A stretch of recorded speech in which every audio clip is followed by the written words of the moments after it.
Good morning, everybody. Thanks for joining us. We're just letting people join the meeting. There's a few more rolling in. And we'll start momentarily. 8:51. Matt, are there still folks in the waiting room? We got everybody kind of slowing down? Yeah. The joins? Yeah. Okay. Let's begin.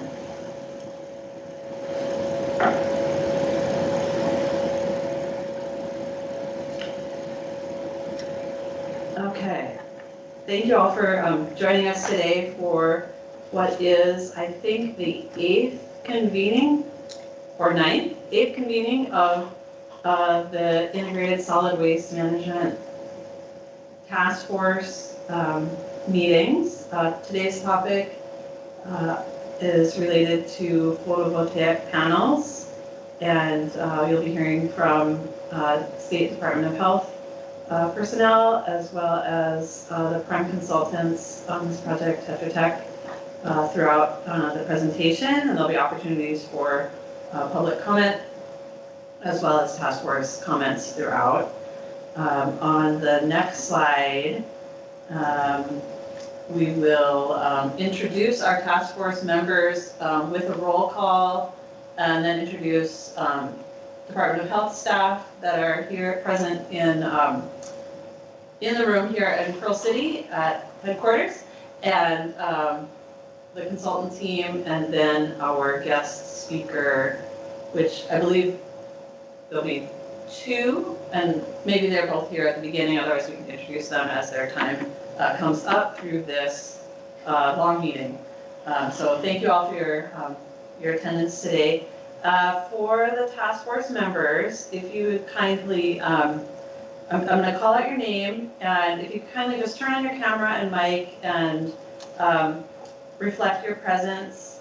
If you're from one of the counties and representing one of the other staff that's on the task force, make yourself known, that would be great. And then following kind of our current sunshine law protocols that everybody is following, if you could identify, if there's somebody else in the room with you, task force members, please identify that person so they are known as well. So we're just going to start alphabetically with first names. Ahmad Sadri, City and County of Honolulu.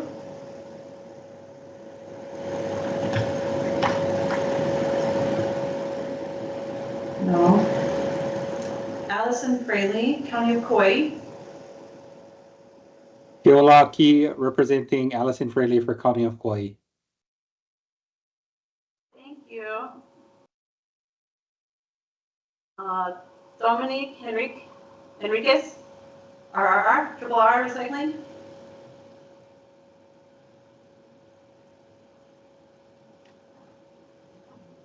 Glenn High, Engineering, Department of Health Solid Waste Branch.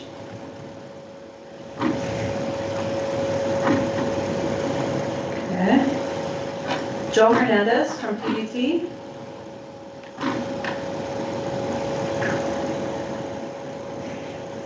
Christine Kubat, ED at Recycle Hawaii.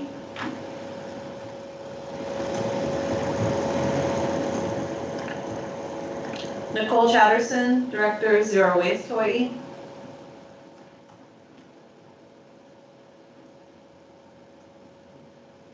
County of Hawaii, Ramsey Mansour.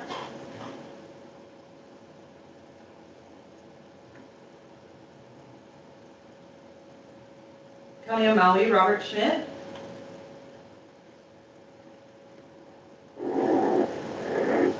Okay. And Sierra Club.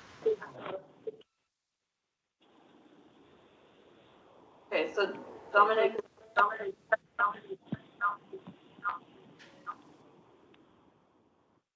And Wayne Tanaka, Sierra Club. Katie, I think I saw Ramsey pop up on video. Okay. Okay, and Ramsey Mansour is present? Okay. Great. Okay, so just as a heads up, there's not a quorum of the task force, so there's no real action that can be taken in terms of votes today. So the information that we've presented is informational, and if there's some action that needs to be taken by the task force relating to the materials presented today, it will need to be deferred to our next meeting for when there's a quorum. So I guess that's summertime for you. And hopefully people are having good holidays. Okay, thank you for those who are present. Let's go to introducing the Department of Health staff that are here today. Hi, good morning, everybody. Lane Otsu, planner, acting solid waste management coordinator. Thanks, everybody, for joining us this morning. Hello, I'm Mariana Raven Jimenez. I'm a planner with the Schwab. It's nice meeting you. Consultants? Hello, everyone. Cesar Leon from Tetra Tech, project manager in the integrated solid waste management plan update. Good morning, everyone. Gisela Herrera here, solid waste planner with Tetra Tech. Thank you. And good morning, my name is Katie Collison. I'm a planner with PBR Hawaii, and my colleague. Good morning, Matt Nakamoto, planner at PBR Hawaii. Thank you again. Let's see, guest speakers. We have Dr. Michael Cooney from UH. Present, I see you there. Aloha, sir, thank you for being here. And our other guest speaker, Gisela, is named? Leslie Lukacs. Leslie Lukacs. Leslie, are you here? I Aloha, am. Leslie. Hello. Thank you for being with us. Okay, on our next slide, we go through the agenda. So that was our roll call, and we're a couple minutes behind, but that's okay, we'll make up time. We will allow for a general public comment period of 5 minutes after we review agenda and ground rules. And the purpose of doing that is to give folks who maybe have dropped in to check out this meeting but can't stick around until noon this morning, that if they have any comments, they can make them on the agenda items that were notified and posted. So if you do have something that you want to say as a member of the general public on the agenda items, that's one opportunity to do so, and you're welcome to take your leave, or if you want to stick it out, we'll have points open for for public comments throughout the meeting. We're going to take 30 minutes after that to wrap up on last task force meeting's topic, which was carpet and mattresses. And the Tetra Tech folks will walk through, what was discussed last meeting, and allow for a little more final comments on that topic. Then they'll be introducing the problem statement associated with photovoltaic panels that has been developed through the plan process here. Allow for folks to weigh in on that problem statement, walk through some potential solutions and best practices that are occurring elsewhere. Our subject matter experts will be sharing their experiences, knowledge, and research that they've been conducting. And then on the next slide, the rest of the agenda will show us the opportunity for feedback from public and the task force on the potential solutions. And then we will be, at the end of the agenda, introducing our next task force meeting topic area, which will be disaster debris management. So, Matt, are you able to advance to the next slide? Okay. We want to check, can folks hear us all right? Is there a background? Is there background noise or anything that's distracting? We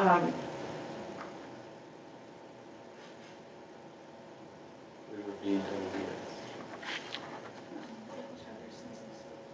Okay. Oh, Audio sounds good from Nicole, getting a thumbs up. So Nicole, I'm marking you as present. Awesome, thank you. Okay, yeah, please, folks, if we're juggling in-room and hybrid meeting style, if there are any issues, please just mention in the chat or raise your hand, and one of us is bound to see it, and we will try to address any audio concerns. So, as you know, this meeting is subject to sunshine law because this task force is mandated by HRS. The purpose of the meeting is, the purpose of the sunshine law is to allow public ability to meaningfully participate in the government process.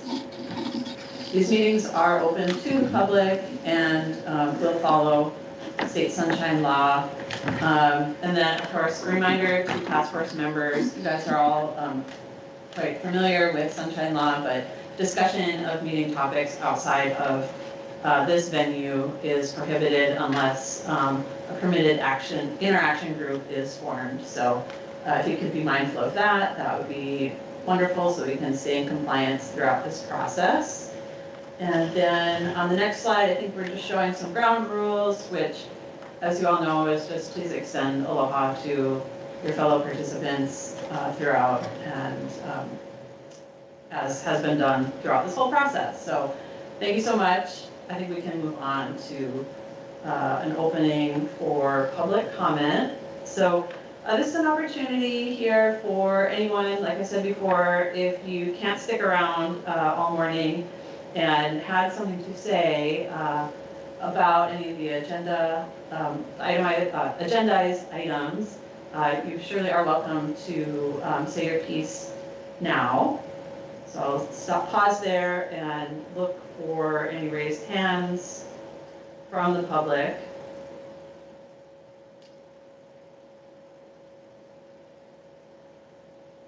And I'm not seeing any. I'm going to open the chat on my screen too, just to make sure that I'm not missing anything.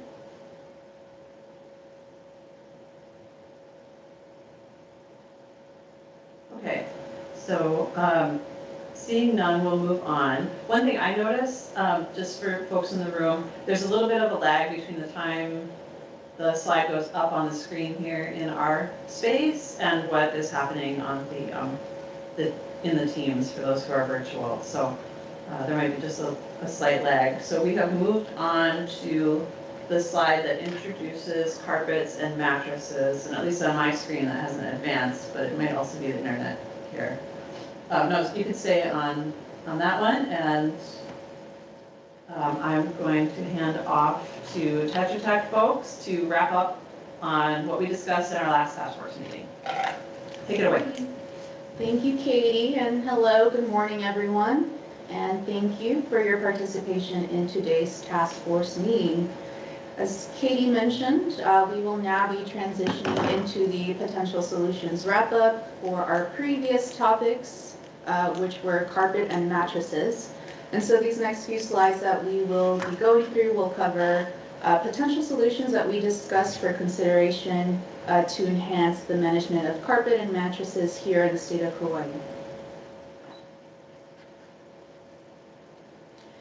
As you all know, we always start these meetings off with taking a look at US EPA's waste management hierarchy, just to remind everyone of what the focus areas or what the priorities would be for managing these different material streams, starting with the reduction or minimizing the amount of waste produced, reusing materials more than once, recycling or composting, making materials into new products. We also have energy recovery, and then the least desirable option would be the safe disposal of waste into a landfill. We also always start these meetings with a recap of the 5 solution categories that we are evaluating as we're discussing these different material streams. So these solution categories include less wasteful alternatives or resource reduction alternatives. We also have extended producer responsibility, government programs and subsidies, outreach and education, and lastly, free market solutions.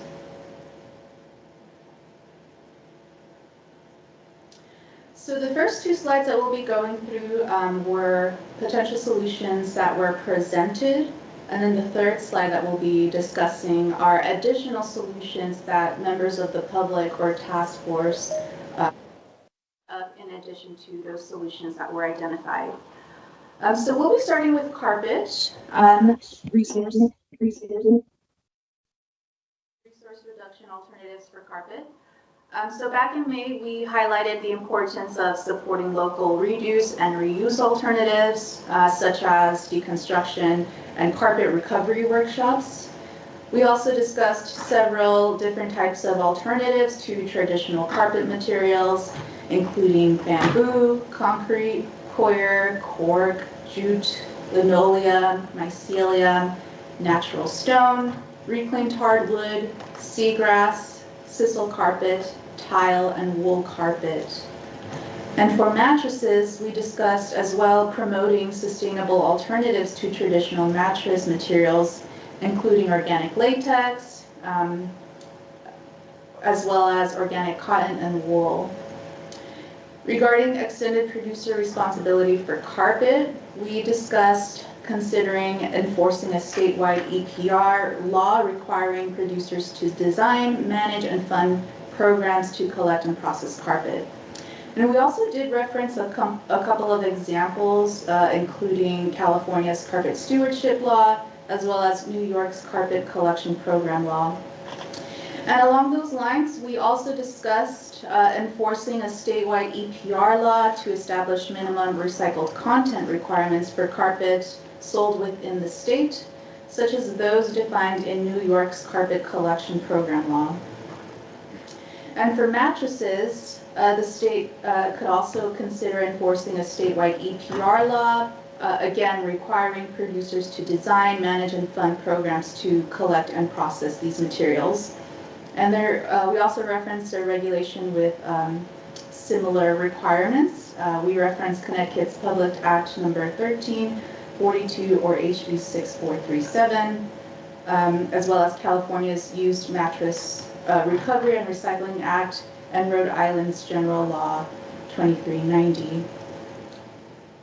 For outreach and education in regards to carpet, we discussed supporting local reduce and reuse efforts, including deconstruction and carpet recovery training workshops, as well as the development and distribution of audience-specific educational resources for manufacturers, retailers, consumers, carpet installers, etc.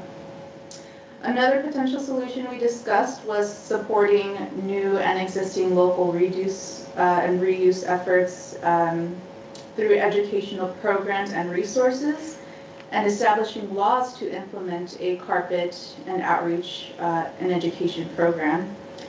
And some examples that we looked at were, again, California's carpet stewardship law, which does have some outreach and education requirements, as well as New York's carpet collection program. And these two laws both establish outreach and education requirements for the management of carpet. Regarding mattresses, we discussed establishing laws to implement a mattress outreach and education program. And again, we referenced Connecticut's Public Act number 1342, as well as Rhode Island's general law, which again, these two regulations do have some outreach and education requirements for the management of mattresses. In regards to government programs and subsidies, starting with carpet, we discussed, we talked about US EPA's Swiffer grant. As we have also been mentioning at the previous task force meeting, the EPA has allocated $275 million in funding towards improving the post-consumer materials management and infrastructure, as well as supporting improvements to local post-consumer materials management and recycling programs.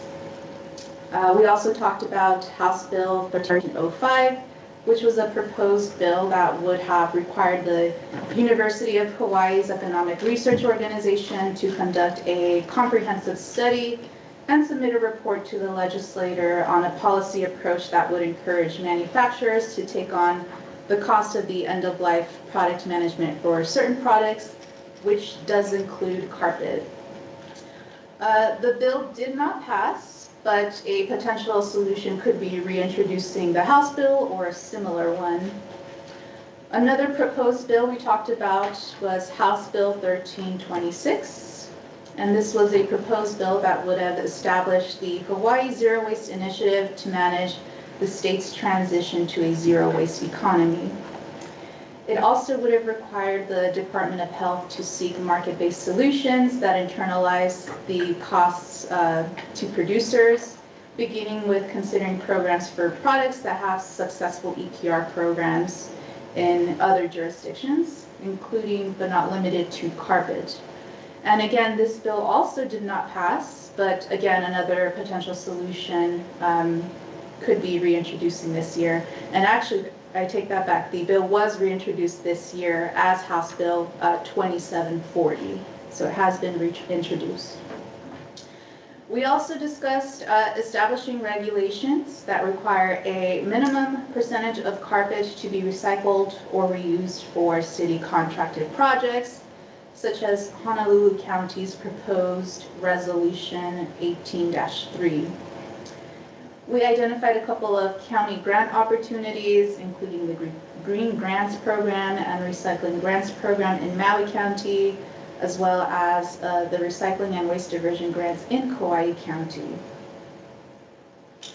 As you all can see on the screen, some of the potential solutions for carpet were the same solutions that were identified for mattresses, such as US EPA's SWIFR grant, the county grants, and House Bill 2740, which to carpet would also require the Department of Health to seek market-based solutions that internalize cost to producers for products such as mattresses as well. We also talked about the Mattress Recycling Council's Bye Bye Mattress program, which is a mattress recycling program that's designed to provide a solution for disposing unwanted mattresses in an eco-friendly manner. And this program also aims to divert mattresses from landfills by offering drop-off locations as well as collection events and recycling facilities to ensure that these unwanted mattresses can either be repurposed or recycled. For free market solutions regarding carpet, we talked about Habitat for Humanity Restore in Kauai, as well as Reuse Hawaii, which both accept donated carpet that would have otherwise been landfilled. It's also worth noting that not all Habitat for Humanity Restores in Hawaii accept carpet, so just keep that in mind. Another potential solution discussed was the development of a facility to process carpet within the state. And one example that we looked at is Circular Polymers, which is a newly expanded facility in California. And this facility has the capacity of processing approximately 50 million pounds of carpet each year, and they also have plans to expand further. This 150 square foot facility has 2 production lines for converting carpet to fiber and 1 production line for converting fiber into a densified pellet. And since 2018, this facility has diverted approximately 85 million pounds of carpet. We also discussed the development of an online materials inventory where interested parties can exchange unwanted materials such as carpet. RepurposedMaterialsInc.com is an example that we looked at, and this is a nationwide online materials exchange website that also operates reuse yards in Arizona, Colorado, Iowa, Ohio, Texas, and South Carolina. A potential solution could be the development of a local materials exchange program specific to the state of Hawaii. Regarding free market solutions for mattresses, we talked about Ross's Appliances and Mattresses in Oahu and they rebuild and refurbish old mattresses to create new ones. In Hawaii County, there are also 3 Habitat for Humanity Restores locations, and they do accept clean, tear-free mattresses for donation. And once again, not all Habitat for Humanity Restores accept mattresses. We also talked about St. Vincent de Paul, which is an international volunteer organization, and they are known for its dedication to serving those in need. And their mattress recycling its networks and resources to address the challenges posed by discarded mattresses. And they also aim to repurpose and divert mattress components from landfills by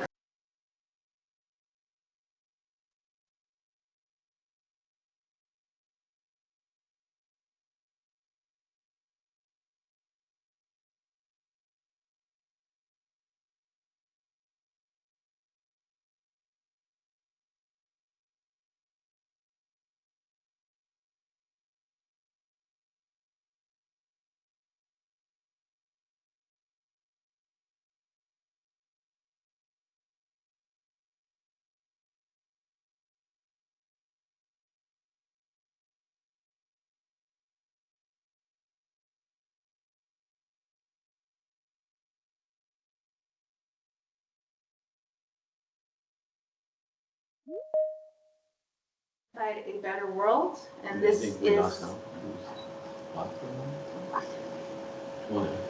Check on 7. Okay.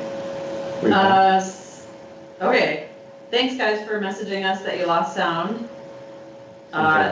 Gisela, I think it was as you were transitioning from ACE to A Better World. Okay, yeah, let's go back to A Better World, which was the last potential solution that we identified for the free market solutions. So this is a nationwide mattress recycling company, and their area of expertise is in providing local solutions to manage unwanted mattresses. So they do collaborate with local governments, businesses, and charities to collect and recycle used mattresses and box springs. They do operate in multiple states and offer help end users donate unwanted mattresses to those who need them the most. And to date, the company has recycled over 1 million mattresses nationwide.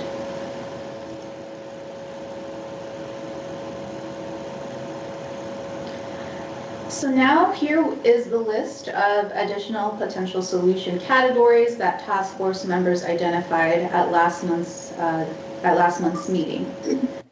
Beginning with resource reduction alternatives, task force members highlighted the importance of supporting local reuse efforts such as Ross's Mattresses and Appliance, Reuse Hawaii, and Habitat for Humanity Restores.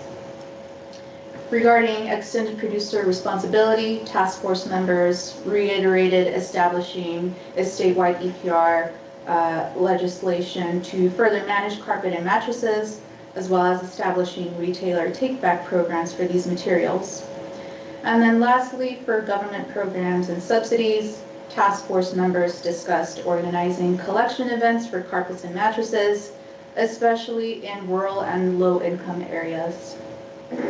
We also talked about establishing free recycling drop-off sites for carpet and mattresses, expanding bulk collection services, and establishing commercial collection programs for carpet and mattresses.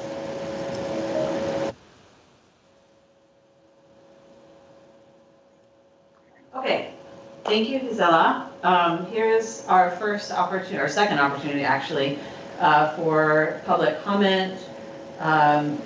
Folks that are not named as task force members, if you have thoughts on the content that Gisela just wrapped up on, we'd like to ask you if your feelings about the implementability of the solutions that were presented, or any challenges that you foresee, or any other thoughts on the solutions presented. Now is the opportunity for public comment. I think probably the best way to do that is if you are a member of the public and you would like to comment on this, could you kindly raise your hand, use the raise hand feature and I can call on you. And Doug? And Doug has his hand raised. Thank you. Go ahead, Doug. Hi, Doug Kobold, Executive Director for the California Product Stewardship Council. I had the honor of presenting to this group earlier in the year, talking about various opportunities. I just wanted to give a quick update on the carpet program here in California. AB Assembly Bill 863 is currently working through the legislature. It's in the second house, and it's going to, if it passes, will change the format of the program that we currently have in California, which is a visible fee program. It will change it to a true extended producer responsibility program, where the industry will be funding the whole life cycle of the end of life of the carpet, from collection, transportation, recycling, etc. And it will also be adding in resilient flooring, which is going to be LVT, linoleum, and other type flooring like that, not necessarily hardwoods or engineered floors, but resilient flooring. So just as this group is considering your options, you may look at AB 863, assuming that it will pass through the legislature and get to the governor's desk for signature. It will be similar to the New York law, which was also a true EPR law, having the industry, the carpet industry, paying for the program. Just wanted to add that in. Thank you for the opportunity. Thank you.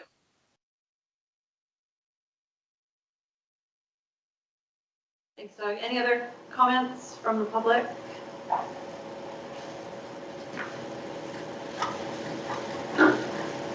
Okay, seeing none, I think then our format allows our next opportunity is for task force members. If you have any final thoughts, comments on the topic of carpets and mattresses, the solutions that were presented by Gisela, now would be a great opportunity for you to add additional comments to the conversation for the record.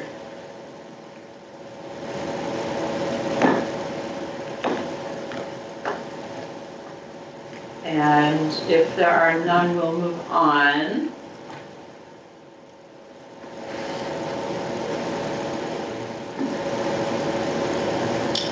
All right, I'm not seeing any hands raised, so we'll just advance on to PV panels. And I am certain if there are comments or thoughts later on, you can direct them to Lane at Department of Health, and that will get passed on to the consultants for consideration in the plan.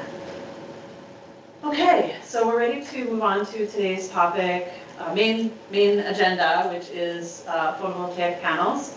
And I'm going to hand off again to Tetra Tech staff to present the problem statement that's been developed thus far. Thank you, Katie. So as we've done with each of our topics, we developed a problem statement for PV panels. And as always, the problem statement can be found in the meeting agenda if you would like to go back and review in greater detail. In summary, PV panels have a limited lifespan, and as more systems are installed statewide and continue to age, this material stream, which can contain toxic chemicals, will need to be properly managed, and this will require unique and complex processes, which the state is currently not equipped for. In addition, the cost of recycling this material stream exceeds the cost of disposal.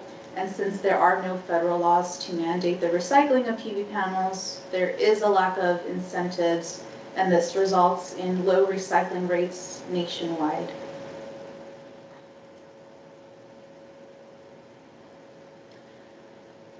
So here we have an overview of the baseline conditions within the state, as well as each of the counties in regards to the management of PV panels, starting with the state of Hawaii as a whole. So Hawaii Admin Rules 11-260.1 to 279.1 establishes requirements for the management of hazardous waste, which could include PV panels. It also requires businesses to identify whether their waste meets the legal definition of hazardous waste. If PV panels are determined to in fact be hazardous due to its immutability, corrosivity, reactivity, or toxicity, then it must be managed under hazardous waste regulations, which in Hawaii means it must be shipped to a permitted facility on the U.S. mainland. Hawaii Admin Rules 11-273.1 establishes the waste management and label requirements for universal waste, and solar panels that are hazardous waste must be managed as hazardous waste due to HAR 11-260.1 to 270.1.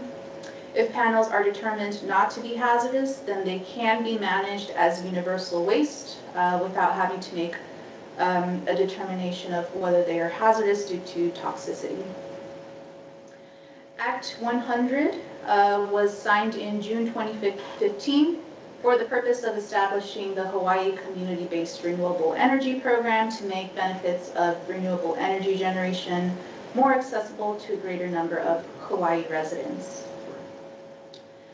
Act 90 was also signed in June 2015, and this specific act increases the renewable portfolio standards in the state to 70% by December 31st, 2035, and to 100% by December 31st, 2040, unless the acquisition of renewable energy is not beneficial to the state's economy. Act 92 passed in 2021, and it requires the Hawaii Natural Energy Institute to conduct a study to determine the best practices for the collection, disposal, and recycling of clean energy materials in Hawaii, including PV panels. The project began in September 21, and the report findings were subsequently published. In March 2023, the US EPA announced it will award $3 million to the state of Hawaii through its Climate Pollution Reduction Grant Program to plan innovative strategies to cut climate pollution and build clean energy economies across the state. And in April 2024, so very recently, the Hawaii Green Infrastructure Authority was awarded a $62 million grant from the US EPA through its Inflation Reductions Act Greenhouse Gas Reduction Fund to supply solar power to low-income households across the state.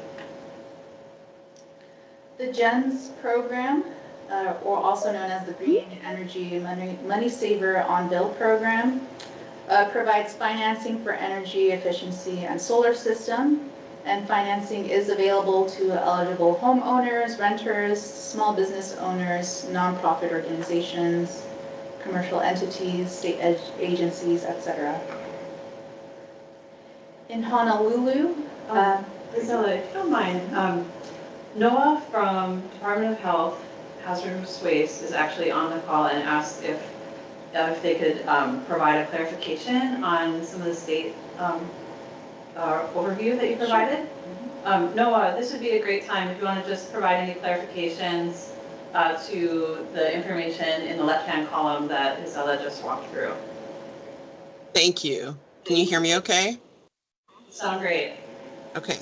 So yeah, it's complicated. So I think it was correct in all of the written material that I saw, but there's just a subtle thing that was just verbally described a little bit off. So universal waste is a subset of hazardous waste. Most solar panels, if they're going to be hazardous waste, will be hazardous for toxicity. Those can be managed as universal waste. And in fact, all solar panels can be managed as universal waste. And if generators choose to manage them as universal waste, all of them, then they wouldn't have to worry about making a hazardous waste determination. If a solar panel were to be hazardous for another reason, so that's if it was corrosive, ignitable, or reactive, which I think is extremely unlikely, there's a clause in the rules that says, then you can't manage it as a universal waste. You have to manage it as a fully regulated hazardous waste. So that would be under 11-260.1 to 11-270.1. But I think that probably all of the solar panels that we know of that would be hazardous waste as of right now that are being manufactured or that are becoming waste would be able to be managed as universal waste because they're hazardous due to toxicity. And if you have any questions about the hazardous waste rules, that's basically why I'm at the meeting. So thank you. No, this is Lane. Could you just explain briefly what it means for something to be considered a universal waste? Yeah, so the universal waste rules provide a set of streamlined standards for the storage, management, and transportation of certain types of hazardous waste. And those rules are designed to make it easier and cheaper for generators and collectors of that waste to be able to send it off for proper management. So it's still going to be managed as hazardous waste in the end, but you're able to store it for a longer period of time, and it doesn't need a uniform hazardous waste manifest when it's transported and those sorts of things. So the types of waste that are allowed to be universal waste are safer to store and to ship than some other types of hazardous waste. So for example, like liquid that's highly toxic or acidic is not going to be a universal waste. And there's a set of federal universal wastes, and then states are allowed to add their own. So right now, only California and Hawaii have added solar panels as universal waste, but EPA is looking at making a federal rule to add solar panels as a universal waste. Thank you. Thank you, Noah, for that clarification. So now we'll be going back into City and County of Honolulu overview. So City and County of Honolulu did pass Bill 58 in 2020, and this establishes the expedited permitting procedures for consumer clean energy projects to support the rapid consumer adoption of clean energy solutions while continuing to protect health and safety of Honolulu residents. The City and County of Honolulu also offers interest-free loans to income-eligible homeowners to finance the installation of solar PV and solar water heating systems. The loan is offered through the city's Rehabilitation Loan Program. And in Kauai County, the Kauai Island Utility Cooperative, or KIUC, has also recently been awarded a grant by the U.S. Department of Agriculture through its Powering Affordable Clean Energy program. And KIUC has requested $24.4 million in federal funds to expand solar energy production through the installation of battery energy storage systems at solar facilities. And while these grant opportunities will support the state with achieving its goal of 100% clean energy by 2045, the state will also need to plan for the end-of-life management of PV panels. Okay, thank you. Thank you for the contribution, Noah, as well. So now, as we do in these task force meetings, we allow for time for members and guests and members of the public to share any thoughts on the PV panel problem statement and overview background information. Are there any additional problems associated with the management of PV panels that you feel was not adequately captured in the problem statement? This would be a great time to voice your thoughts now. And I have a little lag on my computer, so I'm going to check for any raised hands. But if, Cesar, if you see any raised hands, will you let me know, because I do have a lag. Okay. And then we'll move on to task force members. if you heard or thought there were any elements missing from the problem statement or the background overview materials that were presented that you would like to add, this would be your opportunity to do so, or one opportunity to do so. Please raise your hand if you have any comments to the problem statement that Gisela shared.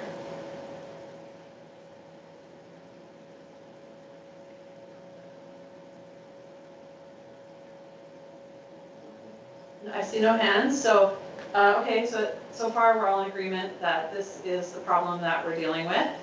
And we'll move on to look at some solutions and best practices elsewhere. Thank you. Thank you, Katie. So before we get into the specific potential solutions, we do have on the screen, oh, you can go to the next slide. We do have here just the baseline conditions of what's going on at the federal level. So in the US, PV panels are not federally designated as universal waste. However, as Noah mentioned, the US EPA is currently working on some updates to the regulations, and that could change. And then as previously mentioned in the last couple of slides, Hawaii does have rules establishing the waste management and labeling requirements for universal waste at the state level. In addition, there's currently no nationwide PV panel disposal ban being implemented within the states. And although not federally regulated, some states and local governments have established EPR laws to manage PV panels, as well as universal waste classification laws, as we'll be discussing in the next couple of slides. And again, although not specific to PV panels, the Resource Conservation and Recovery Act addresses the management and disposal of hazardous waste, which could include some PV panels. And Title 40 of the Code of Federal Regulations, Section 261.2, identifies the criteria for determining whether waste is considered hazardous under RCRA. Additionally, LEED, or Leadership in Energy and Environmental Design certification, is a widely recognized green building rating system, and it awards points for using recycled materials in construction projects, among other qualifications. And the installation of PV panels can also contribute to earning LEED credits.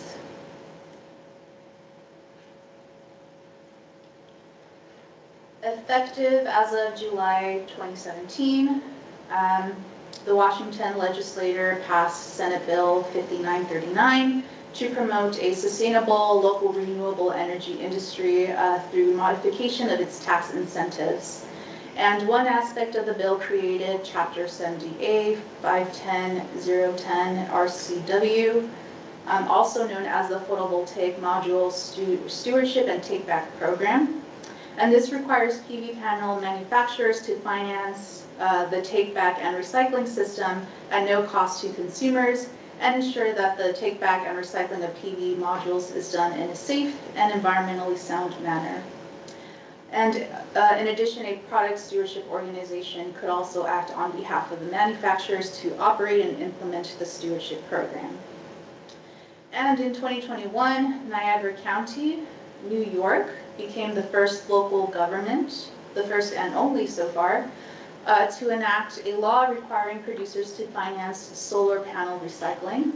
And as of August of 2022, no manufacturer, distributor, retailer, or installer of PV panels may sell or offer for sale a PV panel within the county unless the manufacturer is fully compliant with Niagara County Local Law Number 4. Niagara County's local law will provide residents with free, convenient recovery of expired panels, removing the financial burden from homeowners.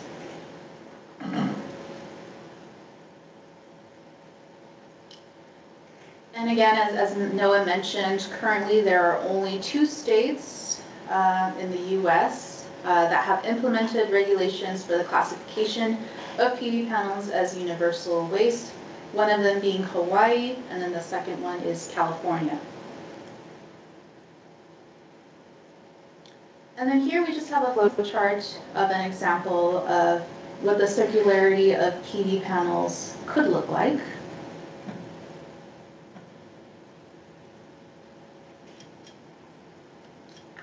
And here we have a clip, it's about 1:30 seconds that we're going to share before we transition into our speakers. The U.S. photovoltaic industry is expected to grow tremendously, doubling between 2020 and 2025. Solar energy is going to be crucial to meeting our decarbonization goals. Along with the growth for solar energy will come with it materials demands, and meeting those materials demands will be challenging. Right now, the majority of solar panels are landfilled. It costs $1 to $5 to landfill a panel, but between $15 and $45 to recycle a panel. Economic and policy incentives do not currently exist to encourage circular options for photovoltaics. However, if those materials were recycled, they're estimated to be worth $15 billion and could produce 2 billion new modules. Further adding to the problem, the photovoltaic industry is projected to be a leading greenhouse gas emitter. Larger than global aluminum or steel, with photovoltaic manufacturing projected to account for 14% of the global carbon budget by 2040. We need to proactively solve this problem before the 78 million tons of photovoltaic waste enter landfill in the next 25 years. The life cycle of a photovoltaic module starts with acquisition of raw materials and manufacturing. Moves through the deployment and installation of PV modules in the field and their operation for a typical lifetime of 25 to 30 years, and then reaches end of life, where there are options for the linear economy approach, which is landfilling, or the circular economy approach, which would be repair and reuse or recycling. Solar is an interdisciplinary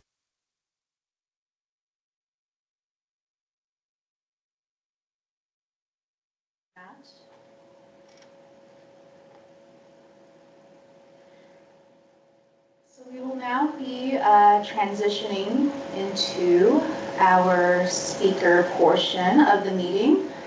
So we do have a couple of guest speakers as we introduced at the beginning of the meeting. So we have Dr. Michael Cooney, professor of the at the Hawaii Natural Energy Institute at the University of Hawaii, as well as Leslie Lucas, Executive Director of Zero Waste Sonoma. So we will be starting with Dr. Michael Cooney. Thank you for being here, Dr. Michael Cooney. Hello, can everyone hear me? Yes, we can. All right, great. Thanks. So just for reintroductions, I was faculty member selected in HNEI to execute the report that the legislature tasked HNEI to do. And it was submitted at the end of 2022. And then last year I did a supplemental report to it. But I focused more on the battery waste streams because I didn't get to them in too much depth with the solar panels. So I had a lot of follow-on conversations in 2023, and I'll add a little, and today I'm going to summarize quickly what happened in my final report. I'm going to add what I got in a lot of context last year. So next slide, please. Going? Yeah, that first slide was a much better cover slide than this one. Okay, at the end of my report in 2022, there were some major findings that I did. Although it was a very large report, it was very technical, there were a lot of questions that asked us to go down in a lot of technicality. In general, big picture summary, we were able to estimate the total PVs panels that had been installed through 2021, through all the islands and at scale. And we did this using installed megawatt data from both HECO and then also KIUC. And so, you have a little table there in the upper left-hand corner that shows the breakdown of how many had been installed to date. We're in the millions or just below the millions across all the islands. Obviously, Oahu had the most, and then you kind of go down with the next to the islands. In the report, I did, in talking to a lot of people, there was activity of illegal dumping. And I got a lot of pictures from different people who just showed me that you could find it from place to place. So small levels, but it was going on for sure. In 3, over in the upper right-hand corner, we also then estimated what was going to be installed, and as a function of scale and island, and we did that as well. And we did those on projections of effectively what the state wanted to achieve in megawatt installation to meet its renewable energy goals of being fully renewable. And then we back calculated based on what we thought the size of the panels would be. So again, broke it down, residential and commercial and utility. And I use a lot of estimates from HECO and also a few other agencies, sources. We're talking millions on Oahu, near there in Maui and Hawaii to meet the future energy demands. And in the lower corner, we tried to estimate what might be coming off as a function of year, when we were going to actually have these panels go to be taken off and have to be disposed of. There was a lot of assumptions in when they were going to come down, because it's not fixed. You try to think about 22 years as an average lifetime, but there's a lot of variability that I started to learn in that number, one of which there's a big push to reinstall after 10 years a whole new suite of panels on homes because they're more powerful. So there's some disruptors there, so it's hard to get a really accurate number, but I broke that down into the big colored lines. There is what the underlying materials in the panels, what they would be out in weight, what kind of metals and glass you would have. But in the inset, broke it down into the number of panels I thought was going to be coming off total versus also on the left-hand side would be their weight. And as a function of year. And it was approaching 1 million per year across all the islands and scale.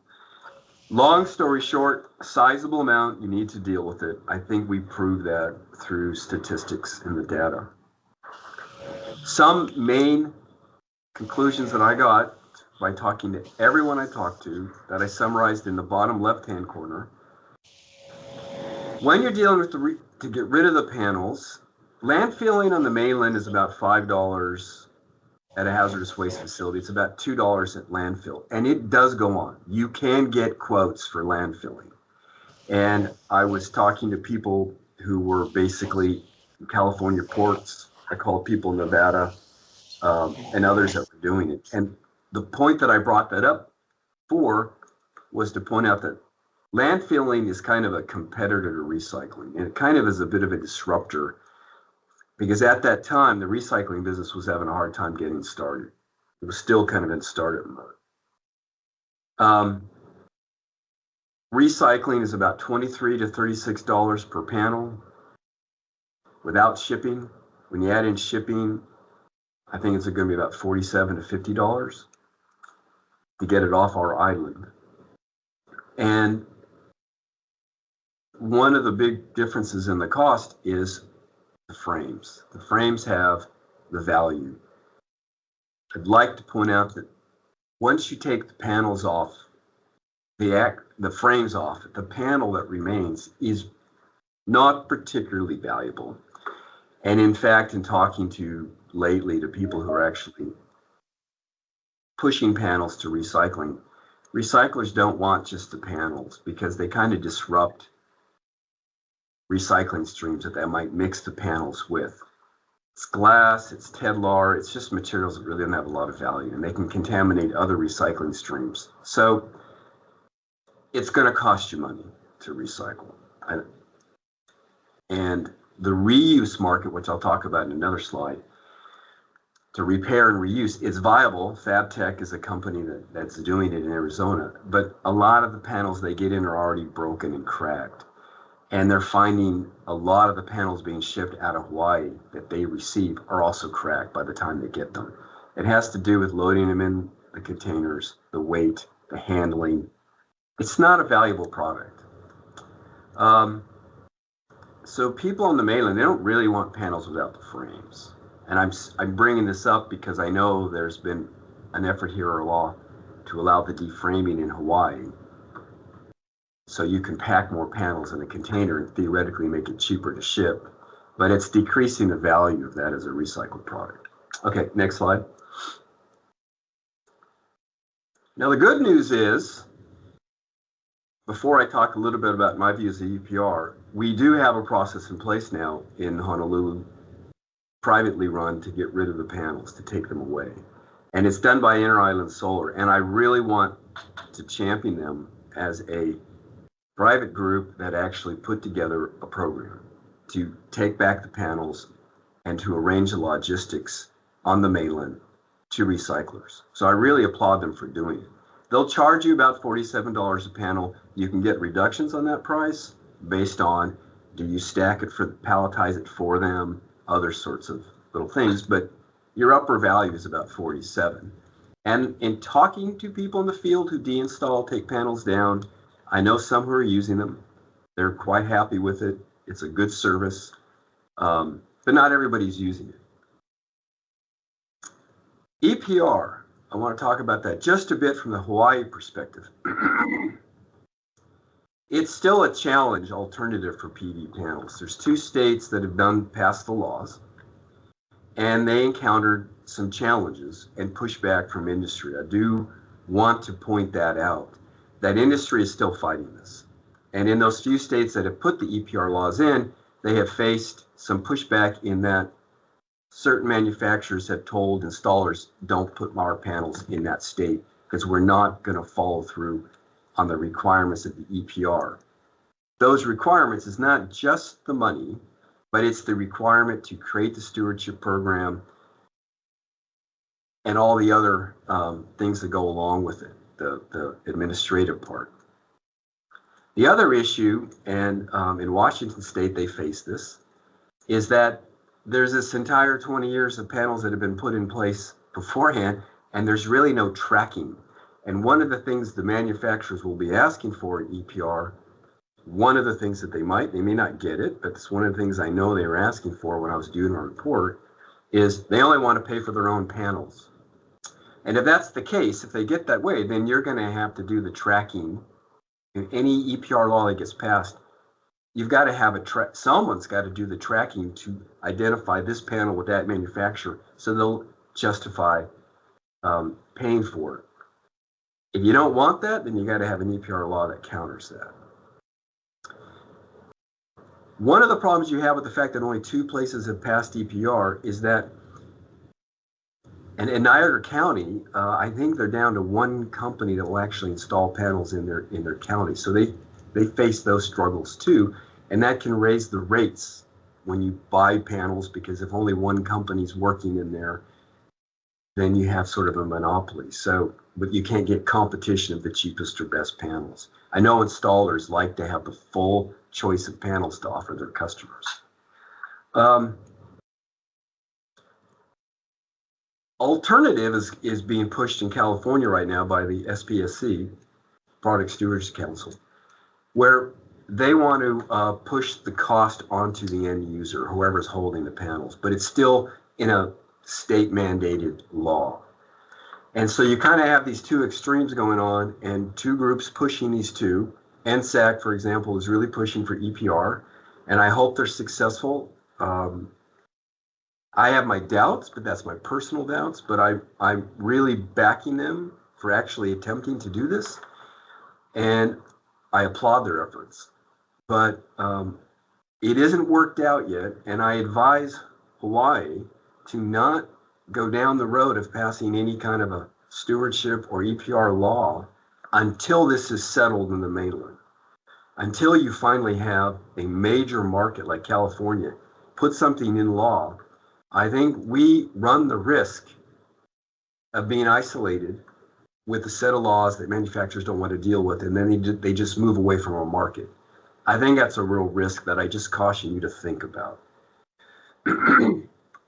And I think we can do it because we have this private pathway that's in place, which is a real reason I was super happy to hear about Inter-Island Solar doing this last year. Okay, next slide. Oh, key points. Go back to the key points. I really want to highlight that the inter-island pathway, it's functional and it can work, but it's on the assumption that people use it. It's still an active choice, as opposed to finding routes, other alternative routes, which is ongoing. So you don't have 100% compliance because it's still kind of voluntary. And also, because you're relying on one company, it's private, they go out of business or they leave it, then you're stuck. That's one of the problems with relying on kind of a private pathway. What if they walk out of the business? Because they're not making much money off of this. And as I understand it, they're doing it as a service. There's really not a lot of money in the recycling at all. Keep that in mind. So even at 47, I think it's marginal. And they have to do a lot of working out on the mainland of who's taking panels, and the prices fluctuate for the frames and the metals. So it's not a really easy thing to do. So again, I applaud them, but they're doing it because they decided to do it, not because we have any law requiring it to occur. And it doesn't support a lot of tracking. And there's a big gap in tracking all the panels that have gone in, from what manufacturers, so forth, even if you go to EPR. So we have that big gap of information, and this private pathway won't improve that as well. Okay, next slide. You can hit one more time. There we go. So this comes from Cal Recycle in California. And the legislative efforts that they're doing will rely a lot on Cal Recycle to manage, and they kind of morph it into their existing electronic waste program. So they're leveraging existing legislation. And Doug Cobalt can give you a lot more specific information on this. But I reemphasize. Hello?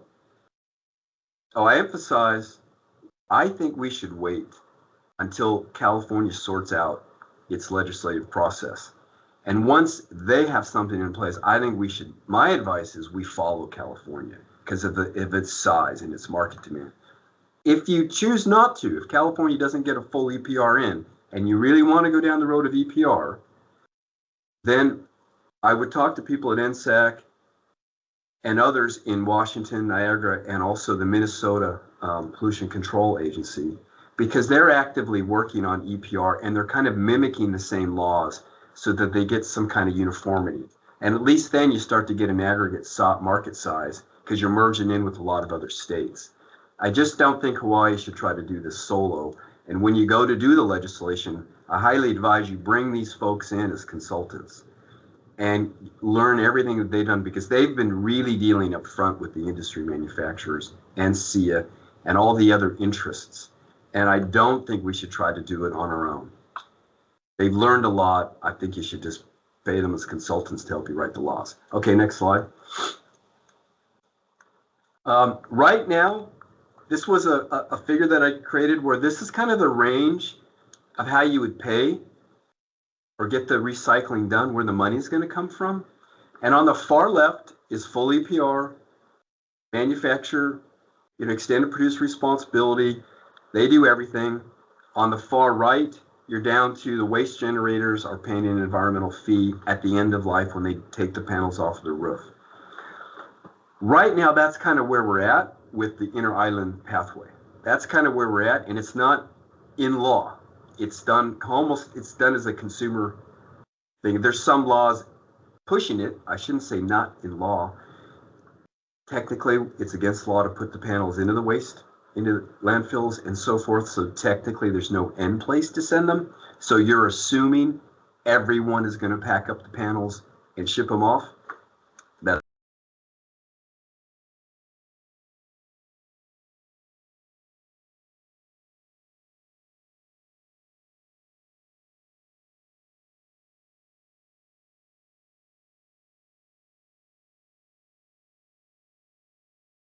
profit group to build up all of these pathways for funding so that they can have a goal to get every single panel off the island. And if EPR comes in, you weave it in. That's fantastic. If you don't get EPR laws, you have the other revenue streams set up. I mean, I really came to the conclusion that we're going to need to raise money some way, somehow, to pay to get these panels off the island.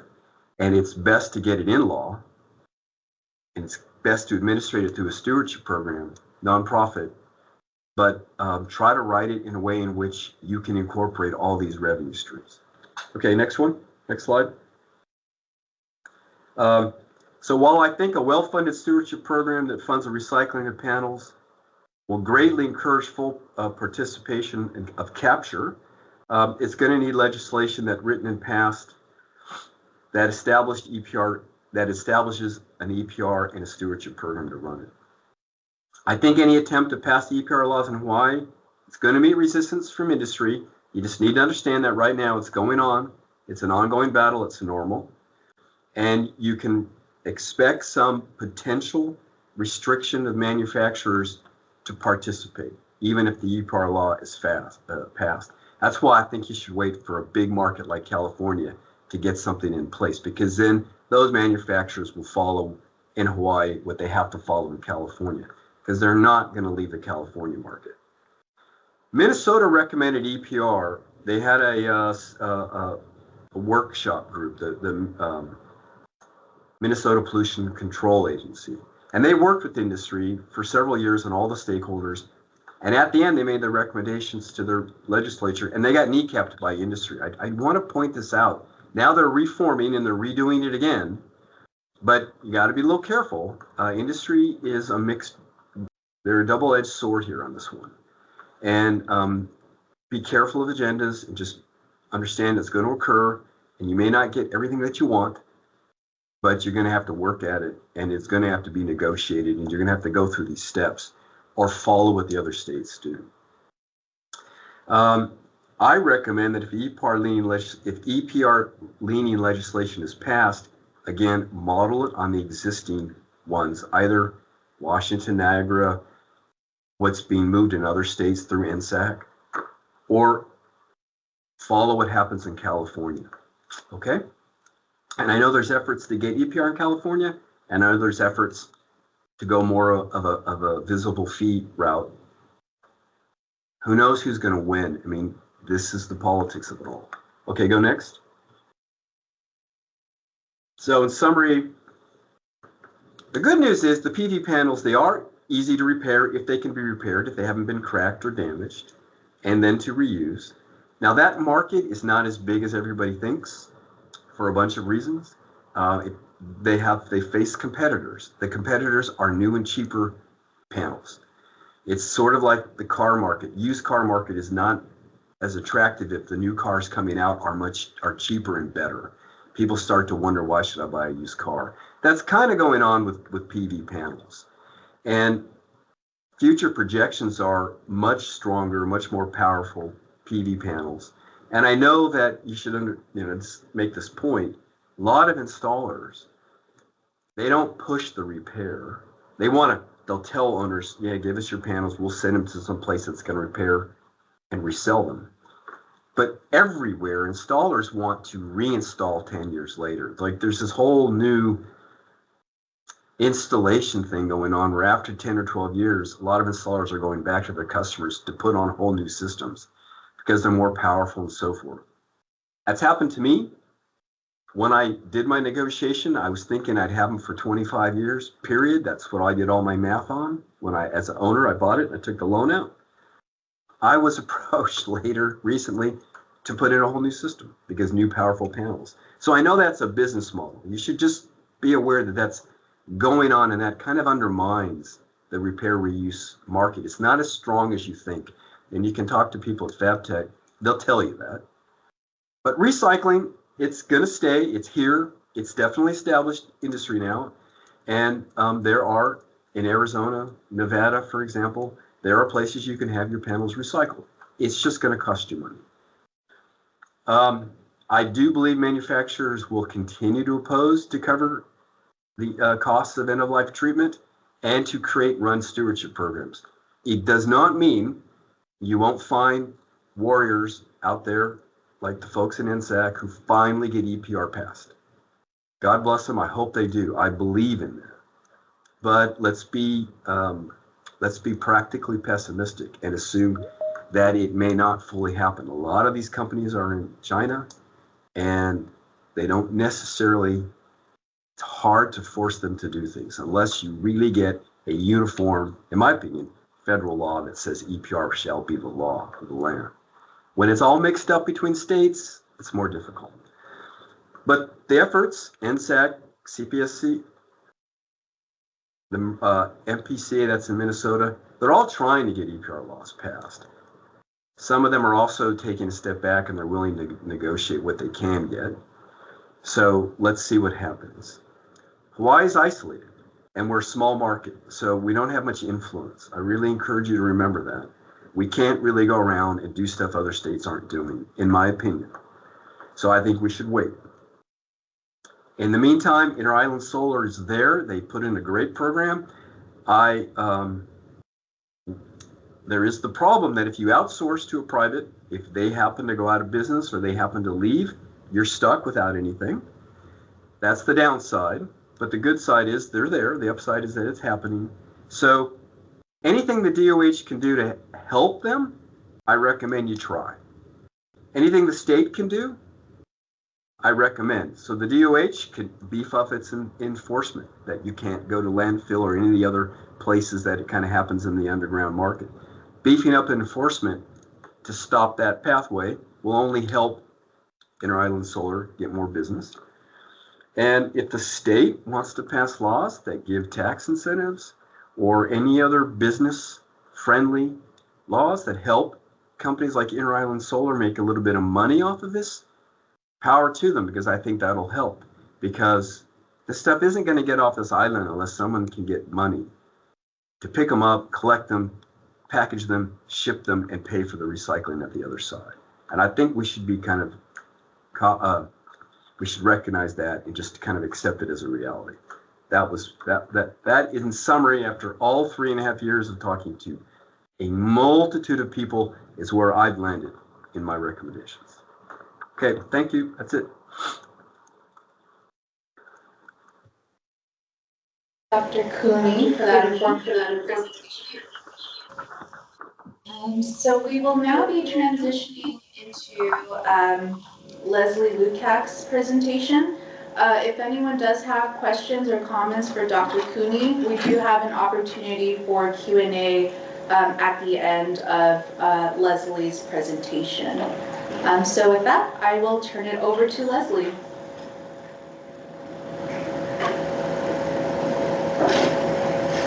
Great. Thank you very much for having me today. So I'm Leslie Lukash. I'm Executive Director of Zero Waste Sonoma. Zero Waste Sonoma is a joint powers authority, meaning we represent 10 jurisdictions in Sonoma County. We're a government agency, and we make sure all 10 member jurisdictions are in compliance with various state regulations on diversion from landfill, organics management, recycling. We operate the household hazardous waste facility. And the 10 jurisdictions, we're roughly 500,000 people, residents with where we are. And Sonoma County is located just an hour north of San Francisco. Next slide. So I'm going to share, next slide. I'm going to share a government perspective of how we are managing solar panels. So with that, solar panels are considered universal waste in California. They do contain hazardous materials in them, as well as heavy metals like silicon, silver, copper, lead, arsenic, cadmium. One of the things that are difficult for managing solar panels is that they don't really indicate on the labels the hazardous levels. So some are less hazardous, some are more hazardous. But when you're running a collection program, it's really hard to know what you're dealing with when you're managing these panels. And the solar panels must be collected separate from just regular e-waste. One concern that we have is just the extraction of raw materials. These are materials coming from various parts of the world. and with various demands to increase solar production and use, especially in California, where we have all new homes must have solar panels on them. There is a concern of the raw materials that are extracted to produce these solar panels. In California, there's minimal recycling infrastructure. We have 4 recyclers in California that are registered under the DTSC, and we can only utilize mechanical recycling and no heat or chemical treatment for separating the materials from the panel. And right now, there is 0 public collection locations for Sonoma County residents. So with that, next slide. We are doing a government-funded approach for collecting solar panels. We received a $10,000 grant from CalRecycle, and that allowed us to hold up to 6 collection events from residents on panels. We partnered with a local organization called the Conservation Corps North Bay. They are a at-risk youth job training program, and they're a current partner for e-waste collection already. What they are doing for our collection events is they are collecting, testing for reuse, and also recycling of the solar panels that we collected in our events. We are not currently set up to repair solar panels, so really reuse and recycling are our only options. It's important for us to collect data from this program and the participants because we hope to make our program a permanent program, but we need to understand the collection system as well as cost to this. So we are currently recycling our panels through a company in Fresno called ERI. They are the current e-waste, one of our e-waste vendors, but they also do collect solar panels for recycling. They're located in Fresno, which is 250 miles from Sonoma County. So it's roughly $30 a panel to recycle, yet the transportation cost to get the panels down from Sonoma County to Fresno is costly. Next slide. So what our events look like is we have a collection day set up. We've located these collection events throughout various populated areas of the county. And so the cars essentially just pull up and our crews come out and they take the panels out of the vehicle. And then some things that we require is that they're just residents only and that they're generated in Sonoma County and that households are able to give us a minimum, or I should say a maximum of 40 panels. 40 panels, that may be a lot of panels per household. So we do think that some cars coming through are actually commercial panels, but they are stating that they're all residential panels. We do also require an appointment so that we are prepared for receiving these panels. Next slide. We do sort the panels and test the panels. What we've also seen is that a number of panels come to us that actually could possibly be repaired, but repair, as mentioned, is not part of our system. So these are just some of the things that you see where the solar panels, the junction box is simply just cut from the panel. Maybe you could just simply put in a new junction box and that panel could be repaired. We just don't know. So next slide. We've also seen panels come through our system that are damaged by fire, by flood. So those panels we just simply deem as unrepairable, and those go into the recycling side of things. And so, and like Hawaii, Sonoma County is prone to climate change disasters. We've had many fires and many floods. So that's one of the reasons why we're seeing these damaged panels come into our system. Next slide. So the results. These are our first 4 events. As you can see, the number of panels that we received in the first column, the green column, that's the total panels per event. And the yellow column is what we were able to recycle. And the blue column is what we've been able to repair. So out of, I could say the one event in Roanoke Park 20% of the panels were able to repair, but it's been much lower for all the other jurisdictions that we've hosted these collection events. Next slide. Some of our findings is that fewer panels were eligible for reuse than what we anticipated. We were hoping that more panels could go back into the market through DIY people who are off farm or off grid. So we also found that many of the panels have already been reused or were really old. We found various types of panels. Also, some panels that allowed some water heating, some hydro panels, as well as small garden panels. So like maybe in your backyard, if you have those like the solar panel lights that light up your backyard, we received some of those types of panels as well. We also received panels that were recalled from BP. There was a recall, I think, in 2016 of those panels. So those panels we cannot also reuse. We can only recycle those ones. So 28% of our panels received were the recalled panels from BP. Next slide. The panels that we were able to reuse, we partnered with 2 different groups. One was Habitat for Humanity, where we simply were able to take them back to the restore and they could sell them out. And then we also worked with farms on a program called Cowshades. And Cowshades is a program where farmers wanted to produce electricity on their farm, as well as provide shade for their cows. And providing shade for cows was beneficial to the cows in many reasons. So it was a nice partnership with those reuse programs as well. And next slide. So what's the future for Sonoma County is we are investing in a brand new household hazardous waste facility. We just secured 4 acres. It's going to cost us about just over $10 million to build a new HHW facility. Our plan is to use the data that we received to figure out how to fund and collect and receive solar panels at the new property.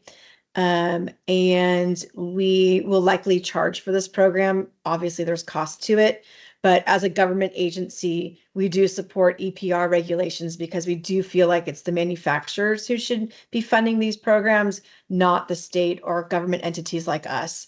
So we do have 2 bills that have been mentioned in the previous presentation, as well as Doug Cobalt from CPSC put it in the chat. The 2 bills are on hold right now. We have been following those 2 bills. We really support EPR, again, because being a government agency, we are the ones who bear the cost, which essentially is all the ratepayers. So with that, next slide, there is my contact info, and please feel free to reach out anytime. This was a solution that we tried here in Sonoma County, and we are pleased to offer this service to our residents. Thank you.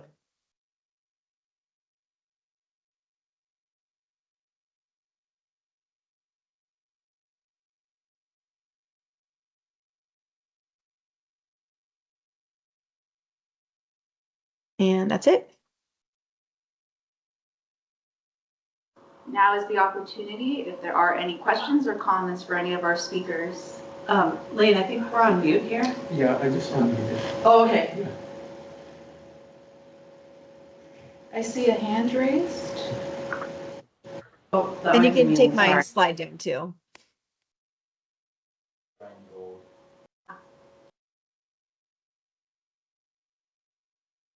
Brian, if you can, momentary technical difficulty. Brian, if you're able to, go ahead with your comments or questions for Leslie and Dr. Cooney. Sure. Thank you. Can everyone hear me okay? Yes. Great. My name is Brian Gold. I'm with Inter-Island Solar Supply. So I just wanted to offer some comments after both presentations regarding our experience in the market so far and a few of my thoughts. So first of all, thank you, Dr. Cooney, for mentioning our program. We stood it up a little over a year ago, and I've been very happy so far with the results. I'll echo a couple things just as points of emphasis. So the first is this is not a profitable business. Just to highlight that for everyone. This is a hybrid of e-waste and scrap metal, right? And it's so specialized that the incumbent market participants across the country largely are not participating. And some of the cost structures that have been mentioned, just right now, given where commodity pricing is, and solar panels are largely priced like commodities are, the Hawaii recycling fee, including the most expensive portion, which is transportation, is roughly 25% of what it costs to purchase a brand new panel. And so that represents a challenge. We view this as a responsibility. We're the oldest company in this space in Hawaii. We're a Hawaii corporation, even though we do have physical facilities in Southern California and Florida as well. And we're going to be building a new facility in the central US. We have 5 facilities in Hawaii. And, we're experiencing moderate success, I would say, with the program, constantly trying to get more participation, looking for more partners. I would say that, that there's a couple areas specifically where we would like to collaborate with the state and the counties directly if possible to see some assistance. One is just given the extra transportation leg, the challenge of dealing with this on the neighbor islands obviously is heightened, right? Transportation is the largest cost, as I mentioned before. The other is physical space, right? We're able to work this into our operations because our Hawaii business model is wholesale distribution, right? So we have relationships with the installing contractors already. And so we're able to work with them to create this end-of-life solution, ideally, if they will participate with us. But the more successful we are, the more strain there is on our existing facilities where this is not part of the core business model, right? So I think as we envision a future, such as the chart that Dr. Cooney shared, the reality is we are going to need more physical space, and standing up a specific business in Hawaii that self-finances that space is going to likely be prohibitively expensive for a private business to participate. So our intention down the road is for a hybridized type facility, right, where we would be able to perform our PV recycling services and perform our wholesale distribution. But it is likely that space even then will be at a premium. Regarding EPR, I'll echo the call for caution, and I'll share one practical recent experience. So my colleague Will, who's on the call as well, and I were on a call with the Solar Energy Industry Association's head of PV recycling yesterday, actually. And we were talking about the EPR requirement in Washington State. And the reality in Washington State is there is not a single facility that accepts PV panels today. And, we were looking at it as a potential business opportunity, but the reality is it is prohibitive to the market really to participate at current. And so until some of those market practicalities, until there's a solution to them, the physical space solution I mentioned earlier, I would echo the call for caution. And I'll also echo, industry's position that despite how well crafted some of the intentions and wording and these requirements can be, I think the reality is in most cases, these end up being looked at as a consumer cost adder, right? And Hawaii is already a very expensive market to participate in for manufacturers, and so I share the fear that was expressed that it could disincentivize market participation overall. So I'm happy to answer any questions about our program or our experience to date. And I appreciate the opportunity to offer the comments. So thank you. Thanks, Brian.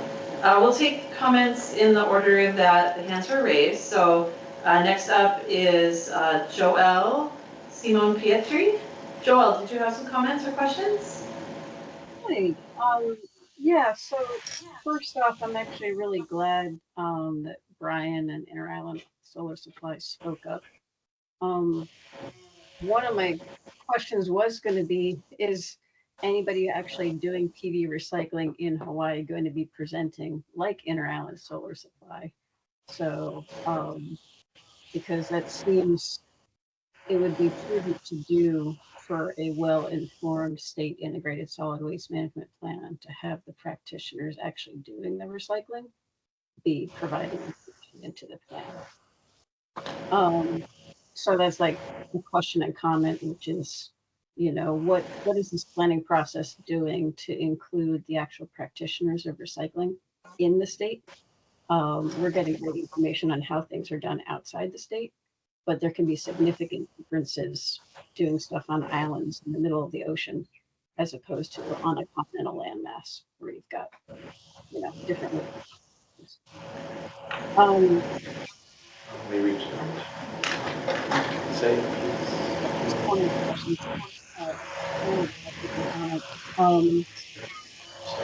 The other one is on the extended producer responsibility and how the reality is that costs end up getting passed on to consumers.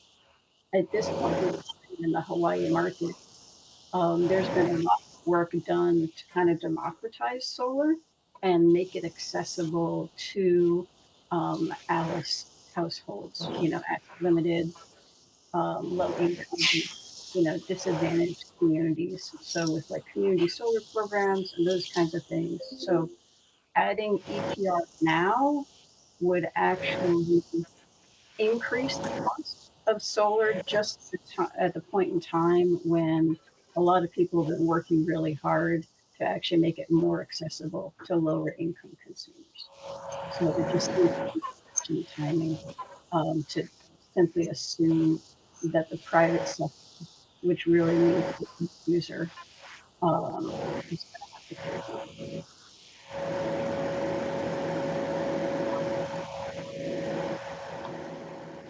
Thanks, Joelle.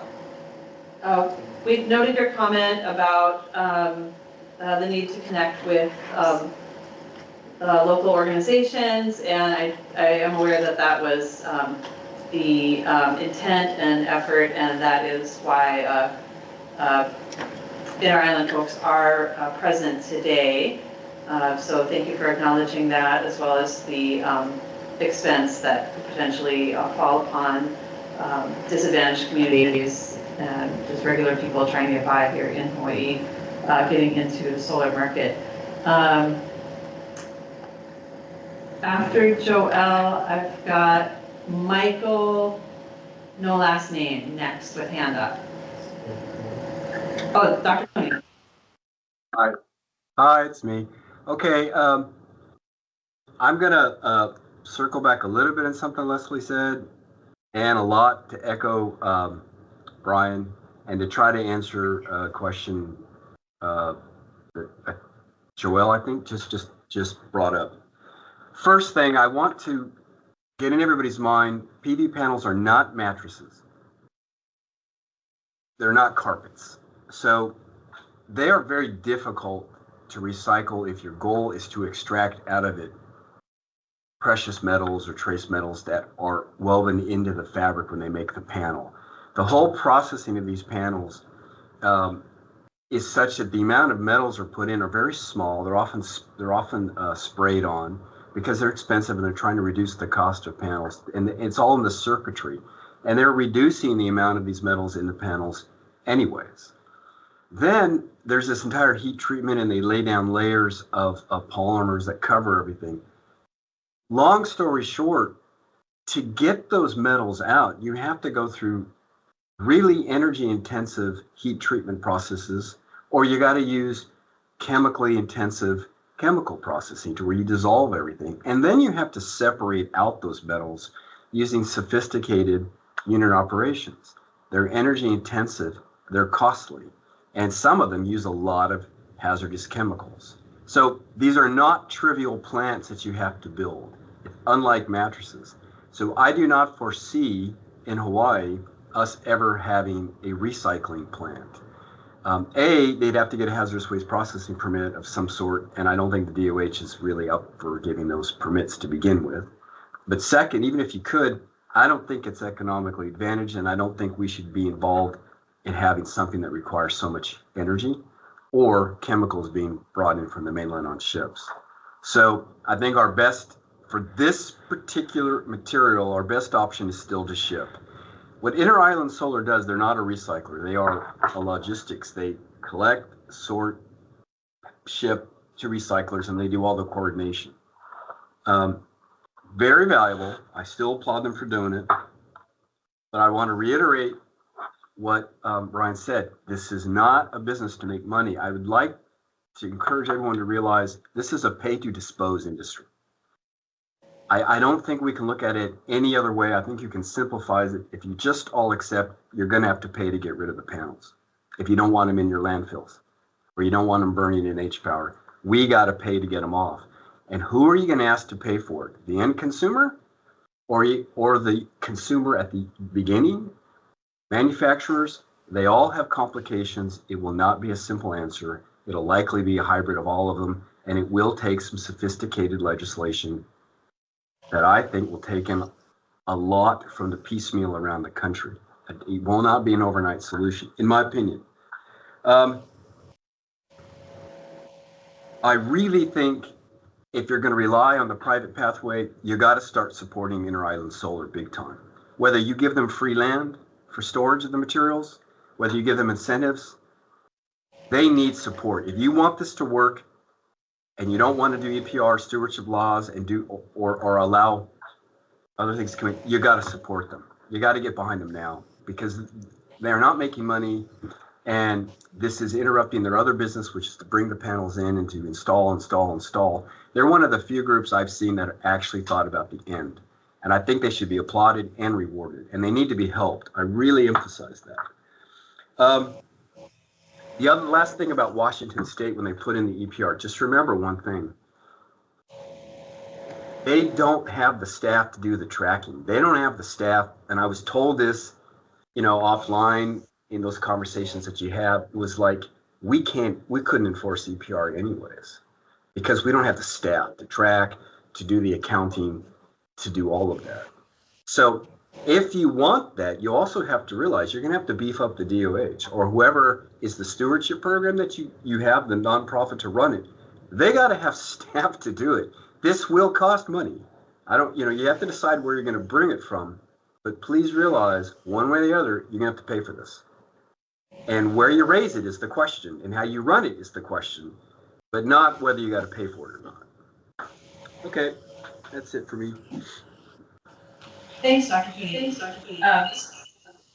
Great discussion, and let's keep it going. We have about an hour later in the agenda dedicated to discussion on potential solutions. So we may be drawing from some of that time now, but let's just keep this rolling if that's okay with you, Lane. We'll just keep going with the comments and discussion. So next up is Will. I thought Doug was next, but I guess Will's up next. Yeah, can y'all hear me? Yes, we can. Thanks. Great. So I'm Will Giese. I work with Brian. I am the Senior Director of Government Affairs for the SolarRay Company, which is, Inter-Island is part of the SolarRay family. I think I'll try to keep my comments relatively succinct, but recognizing that obviously you all know this is kind of a complex topic. Just some background a little bit on myself and our company, just for context. And I'm sure maybe Brian has shared some of this, but Inter-Island and SolarRay as a whole has been around we're celebrating our 50th anniversary next year. We not just only do this distribution business, which our PV recycling program is housed, but we have an O&M business for PV and solar hot water systems in Hawaii. And we are also the largest manufacturer of solar flat plate thermal collectors for solar hot water. And we have 2 facilities, one in Florida and one in California.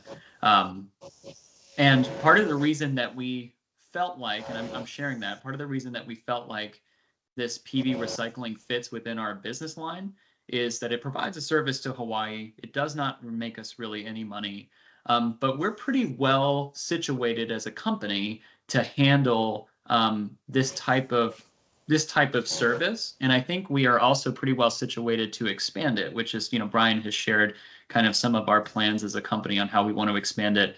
And ultimately, the reason that we want to expand that is to reduce the cost to serve the program, right? The PV recycling program here in Hawaii, but also potentially reduce some of our other business lines. So, our intention is to extract some of the material that we get from PV modules and use that to lower the cost of manufacturing our solar flat plate collectors and anything else that we decide to manufacture in the future. And remember too that, Hawaii has more solar thermal hot water collectors installed per capita than anywhere else in the United States. And that will continue to be the case well into the future.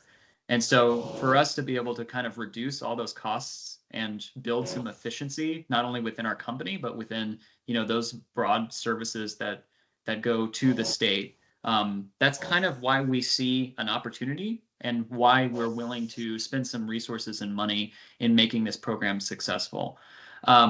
Just some quick background on me. So I used to run the Hawaii Solar Energy Association for many years before my colleague Rocky took it over.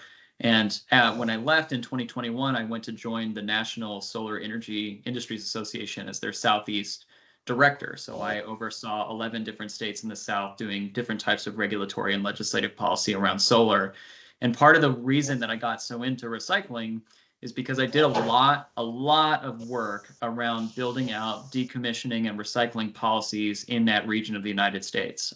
They don't have a lot of old solar stock, but they are very concerned about the waste problem and the end of life problem. And so I got to really know all these different types of parts of the industry, not just how decommissioning and repowering works for large and medium-sized solar systems, but also how the end-of-life treatment works and what the solutions are for not only PV, but the different balance of system components like inverters and wire and racking, but potentially energy storage too.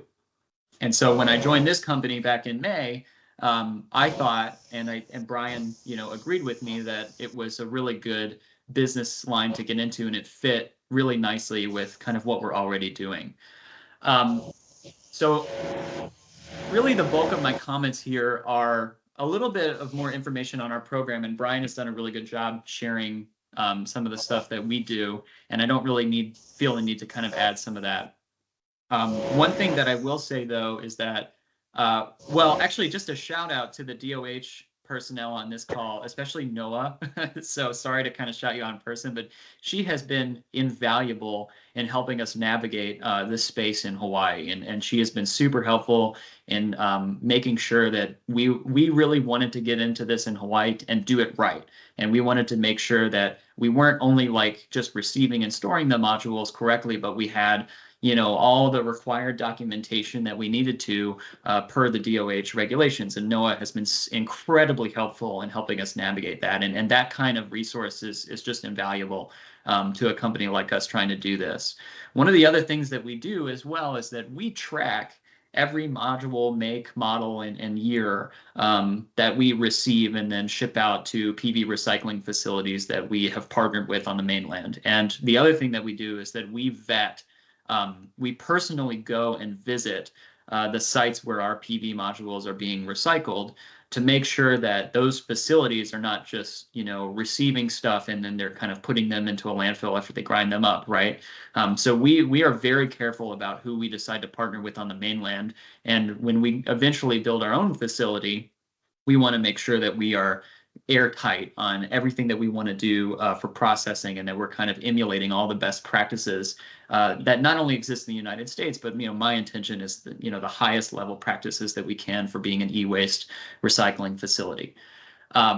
So I just wanted to mention a few of those things. And then the last thing that I'll mention too, from kind of a company standpoint, is that I think, there are many different solutions or paths to kind of solve this problem of waste in Hawaii. And I think it's a problem that really needs solving rather quickly, not just from the PV module waste perspective, but from the energy storage waste perspective as well, which, I personally believe is going to be a problem that's going to hit us rather quickly, because most of those batteries that got installed in 2016 will start to meet their 10-year warranty in only a few years. And Hawaii, because of its regulatory structure, is a largely solar plus storage state now. So most of the installations that get installed have both of those components. And storage is kind of a whole nother thing that we could get into. For us, on Hawaii, there are some cost reductions that we could get, and some of that would be through kind of maybe pre-processing of things that we might ship off to the mainland in order to save cost ultimately on shipping. Right? That's the major kind of problem that we have to solve. It's not really finding volume or getting or finding ways to get these modules off of roofs and then partnering with folks to be off takers of material. But it's more about how do we kind of reduce that shipping cost and that overhead cost and build efficiencies into our system. And so some amount of pre-processing might be able to occur here in Hawaii that would help us reduce that cost as we ship it over to recyclers in the mainland. I share Michael's skepticism about a full-on kind of material recovery process for PV modules. And part of the reason I share that skepticism is that I think the permitting environment and the regulatory environment that would allow that type of hazardous material recovery is a bit onerous in Hawaii. And so that could be another solution, loosening up some of those regulatory requirements, or working with industry to find a way that's kind of a viable, financeable way forward. And then the other part of it is that type of processing, especially the smelting side of it, is incredibly energy intensive. And as we all know, in Hawaii, we have the highest cost of energy per kilowatt hour in the entire United States. So even if you were to run some of that on renewable energy, your costs to run those types of processing facilities would be enormous, such that I'm pretty skeptical that the juice is worth the squeeze, basically, for that type of facility without some major incentives or some type of adder that would go towards funding that type of processing. But I do think that pre-processing, so some very minor processing that might be allowed under regulation without really strict permitting and requirements. So for instance, I think in the DOH rules right now, you can pop frames off of a module without it necessarily becoming hazardous waste in certain scenarios. And so that actually is a really positive development, I think, because then that allows us to be able to ship more volume and reduce that overall cost. So those are just a few thoughts, and I know it's a bit scattered, and Joelle, I think, was the one who mentioned it'd be nice to have a presentation. I think I would be happy to put something together if that was valuable for folks on this call. I understand that you all meet regularly. Understanding too that, we are a business, and so there are some things that we're a bit sensitive about sharing some of that data. But in general, I'd be happy to provide more context. And I just wanted to give kind of a bigger overview of some of the hurdles and some of the different aspects of our current PV recycling program and what we're hoping to do with it. We are a Hawaii-based company. We are here to stay. We've been here for 50 years, and we want to be here for another 50 years. And we're doing this not because it's profitable, because it really fits our mission as a company. And so we want to make it cheaper, we want to make it more efficient, and we want to make sure that we're doing it the most responsible way. So I really appreciate all of your time. Thanks for the indulgence, and thank you to the two presenters. Have some fascinating stuff there. So I'm excited, and I'm really happy to hear kind of other comments and continue the conversation. Great, thank you, Will. And we've noted your comments and offer for providing more information. We'll see how we can work that into the planning process. Will, I'll direct your attention to the chat where Doug provided his contact information to you. And Doug, you are now in the #1 position for providing comments. So please go on, Doug. Okay, thank you. I just wanted to thank both Michael and Leslie. They did touch on the 2 bills in California. I did drop some information into the chat that hopefully will be helpful, but I wanted to provide a little more context that will actually kind of, I think, wrap a lot of the comments up into one big package, because every one of the comments is actually very applicable to what we've experienced in California as one of the bigger markets, as has been noted by Michael. And so when we embarked on our pathway for our 2 pieces of legislation a year and a half ago, we were walking arm in arm with industry, and that is SEIA, and also the California Solar Storage Association, which represents the installers for the most part. And so they came to the table wanting a solution as well. They were fearful that true EPR would be brought forward, and has some concerns for them because it's out of their control for costs. It's up then to the manufacturers if you can track them down, and which has been a problem in Washington. They've been in place now. Their law has been in place for several years now. They've had 1 registered offshore manufacturer, and as was noted, most of them have just pulled out. They're just not going to sell it in the Washington marketplace. Sounds like it's similar in Niagara. So we were looking for an approach that would work for as many folks as possible. With SEIA and CALSA coming to the table saying, we want to take responsibility for the panels, don't put them on the manufacturer, but put them on us as the folks that actually own the systems, et cetera. We were very willing to take that lead and start working forward. But one of the problems that they expressed to us right away is they were not going to take responsibility for systems they no longer own, systems that are there were systems that were put up, and there's no funding of any kind that was planned or exists for the disassembly and recycling of those panels. Those are what we call the legacy panels. So it was important to find a solution where SEIA and CALSA and their members would be willing to take responsibility for their existing systems, including the systems that might age out in the next year or two.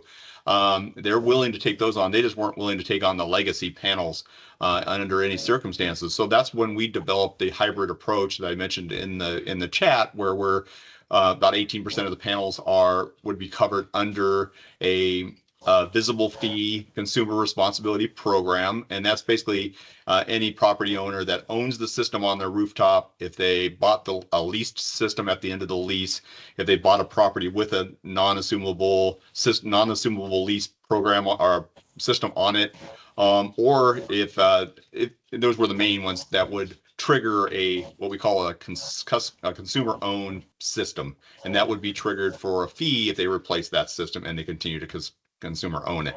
If for the majority of the rest of the system program panels out there in California, they would be covered under what we call, it's kind of a pseudo EPR. It's not holding the producers themselves responsible, but it's holding the system owners responsible, who could then contract with whoever they purchase the panels from to say, you're going to help fund this, you're going to take this back at end of life, but it's up to that system owner to decide whether they wanted to do that. And this is what industry asked us to do. And so we moved forward with that approach. Now, as all things tend to occur as you work through legislation, things change, times change, people change. And what we found at the end of the day here this year was that the industry was not too happy that we wanted to put in a minimum warranty of 20 years on the consumer-owned panels. We weren't going to make them have a 20-year panel warranty on the ones they buy for their own systems. We just wanted the industry to be responsible to make sure there was a 20-year on the other ones, on the consumer-owned, as a consumer protection mechanism. They didn't really like that. They didn't really like that we wanted to have a labeling standard. I've been working with SEIA, personally working with SEIA since COVID, the beginning of COVID, to produce and with CALSA to produce a national labeling standard through UL. That has been installed. So we were going to add a requirement that the national labeling standard meet be done by a certain date. Otherwise, California would develop their own labeling standards. So they didn't really like that either. And then when they had some issues over enforcement, providing our Cal Recycle department, our waste department here at the state, with the ability to enforce on those entities that didn't comply with the law. So they had some issues with that. So that was kind of what stymied us a little bit. But we felt that we were kind of moving forward. As all things do, sometimes things stall out and then timing runs out. And for us, AB2 and 1238, we unfortunately have to park both of them, I think as Leslie mentioned, due to the fact we will not get them done this year in time for final voting and presentation to the governor. So, and of all this, that's price sensitivity. So we actually set the initial price for the visible fee program at $10 per panel, knowing that it probably would have to be adjusted. But we wanted to make sure that we were trying to be price sensitive, knowing the industry is trying to compete with fossil fuels. And so, but we wanted to make sure that the program was a success, and if that visible fee, that initial visible fee had to go up, that Cal Recycle would have the authority to raise that fee appropriately to keep the program solvent. So just wanted to add that context to where we are, because CPSC tends to go for true EPR first and foremost. That is our main goal, but we're also willing to compromise and go to like this hybrid approach if needed, when we have a willing industry coming forward to try and take responsibility for their products. So with that, I'm happy to answer any questions if anybody has any, but thank you. Thanks, Doug, for your additions and joining us again. Appreciate it. Nicole was next up in the hands raised, but she has generously deferred, and we'll put her in the first position for comments in our next comment period. So thanks, Nicole. And we will take our break now, and let's just call it 10:30. And can we make it a quick break so that we're returning back at 10:40? Is that enough time? Can we make it a quick break since this is such a great discussion? All right, so we'll return back at 10:40. And we'll pick up on the comparative analysis, and then we'll have some more opportunities for discussion. Thank you all for this great meeting. All right, everybody. Thank you for taking the expedited break and the great discussion leading up to that. We are going to launch into the comparative analysis on the agenda, and then we'll open it up for public comments and then task force comments with Nicole leading off task force comments. Gisela. Yes, thank you, Katie. So hello, everyone. Welcome back. We are now transitioning into the comparative analysis of what other states are doing to manage PV panels. So we'll be evaluating the different states based on the 5 potential solution categories that were presented at the beginning of today's meeting, starting with resource reduction alternatives. So for the state of Hawaii, the state could support local reuse alternatives such as collection events to reuse and repurpose PV panels, as we saw during Leslie's presentation. That was a great example. If solar panels still have life, they can also be reinstalled. They can also be repurposed into other items such as tables and fences, and we do have some examples here on the screen.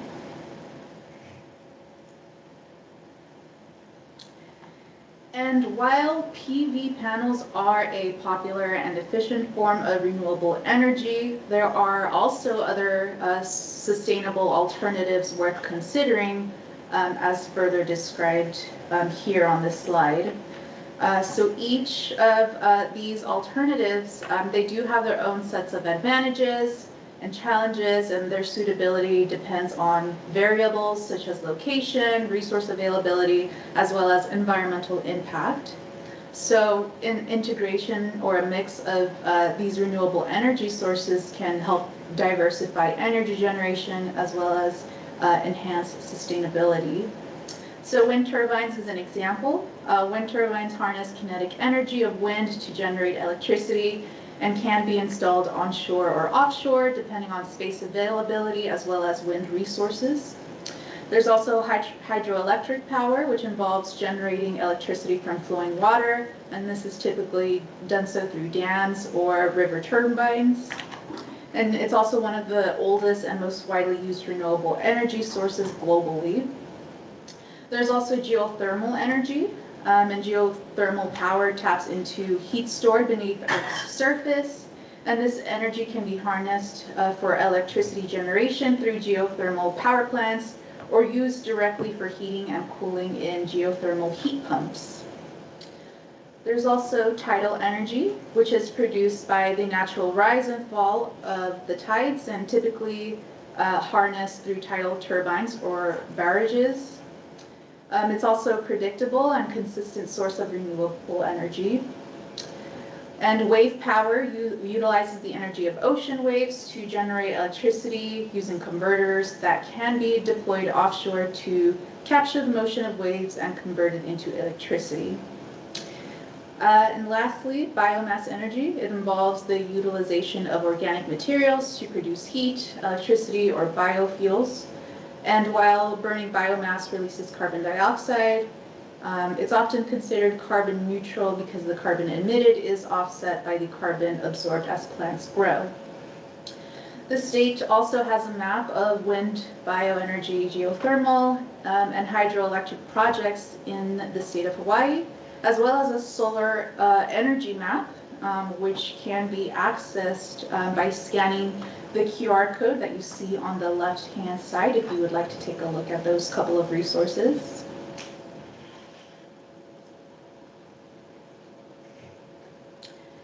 Now going into extended producer responsibility, as we kind of touched up on as we presented the map and as we heard from our speakers.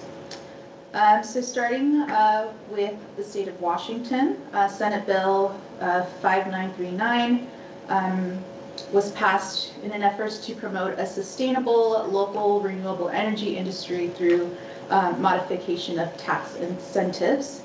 And one aspect of the bill does require PV panel manufacturers to finance take-back and recycling systems at no cost to consumers, as well as ensuring that the take-back and recycling of these PV models are done so in a safe and environmentally sound manner. There's also Niagara County, which again was the first local government to enact a law requiring producers to finance PV panel recycling. And as of August of 2022, no manufacturers, distributors, retailers, or installers may sell PV panels within the county unless the manufacturer is fully compliant with Niagara County Local Law Number 4. We also have California's Electronic Waste Recycling Act, which was enacted in 2003.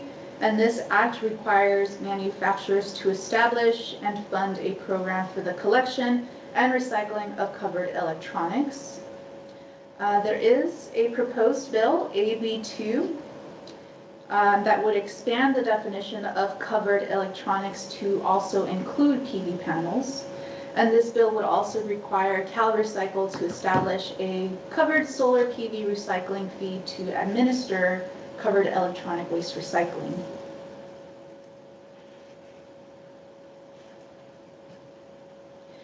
Regarding education and outreach opportunities, the state could support local reduce, reuse, and recycling efforts, such as deconstruction and PV panel recovery training and workshops, the development of audience-specific educational resources as well for manufacturers, retailers, residential, commercial building owners, PV panel installers, etc.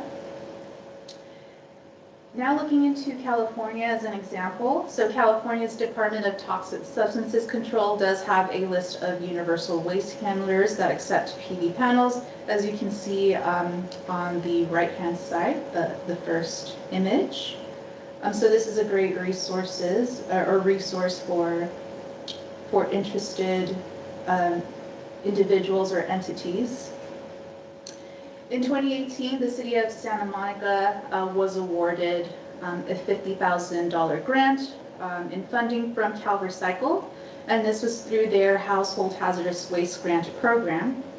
So the city did collaborate with the California Product Stewardship Council and other partners to survey stakeholders, conduct outreach, as well as coordinate panel pickups from homeowners as well as solar installers. And throughout the course of this pilot program, 281 PV panels were recycled and collected from 8 locations, and an additional 78 PV panels were diverted for reuse. And then we also saw another example with Leslie's presentation. So in 2022's Zero Waste Simona did receive a grant as well from CalRecycle to host up to 6 collection events for PV panel recycling. The first event was held in June of last year. And then the grant project term is set for September 2022 until September 2025. So as Leslie mentioned, Zero Waste Sonoma is collaborating with Conservation Corp's North Bay to collect solar panels at select Zero Waste Sonoma sponsored e-waste events across Sonoma County. And so through this CalRecycle grant, Conservation Corps' North Bay staff did receive training on the proper record keeping, testing, storage, and transportation of solar panels. PV panels that can't be reused are sent to a certified solar panel installer, and PV panels that are in good condition are transported to Sonoma County's nonprofits such as Cowshades, Green Links, or Habitat for Humanity, which reuses solar panels for various purposes. Zero Waste Sonoma has also conducted some outreach and education to promote these events, as you can see in the image in the left hand below. And so according to their work plan program progress report for fiscal year 2022 to 23, collection events were publicly advertised on several different outlets, including different radio stations and newspaper companies.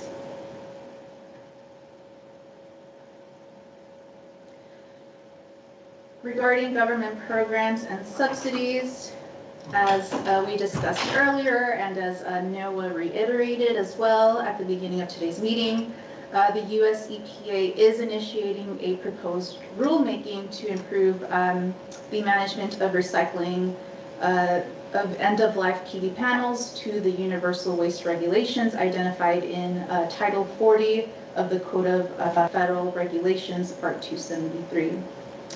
And the streamlined universal waste regulations are expected to ease the regulatory burdens on generators of these PV panel wastes, as well as promote the collection and recycling of PV panels, and encourage the development of municipal and commercial programs to reduce the amount of PV panels that are currently being landfilled. There's also the Swiffer grant, which allocates $275 million in funding towards improving the post-consumer materials management and infrastructure, supporting improvements to local post-consumer materials management, as well as recycling programs, and supporting local waste management authorities in improving local waste management systems. The U.S. Department of Energy's Solar Energy Technology Recycling Research, Development, and Demonstration Program has also allocated $20 million in funding towards research, development, demonstration, and commercialization projects to create innovative and practical approaches to increase the reuse and the recycling of solar energy technologies. And in California, CalRecycle's Household Hazardous Waste Grant Program was developed to support local governments with the implementation of household hazardous waste programs, which may include public education, source reduction, reuse, recycling, load check, and collection components.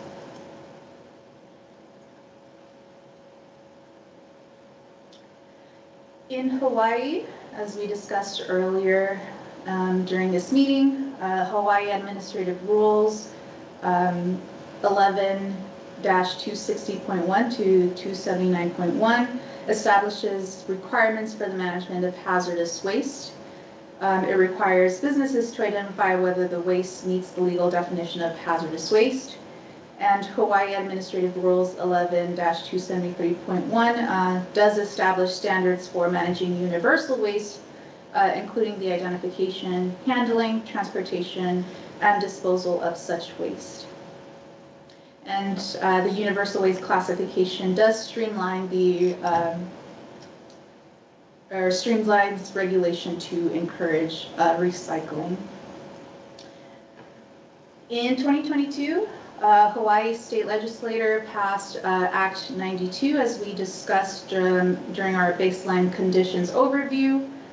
So this specific act did require the Hawaii Natural Energy Institute to conduct a study to determine the best practices for collecting, disposing, and recycling clean energy materials in Hawaii, including PV panels.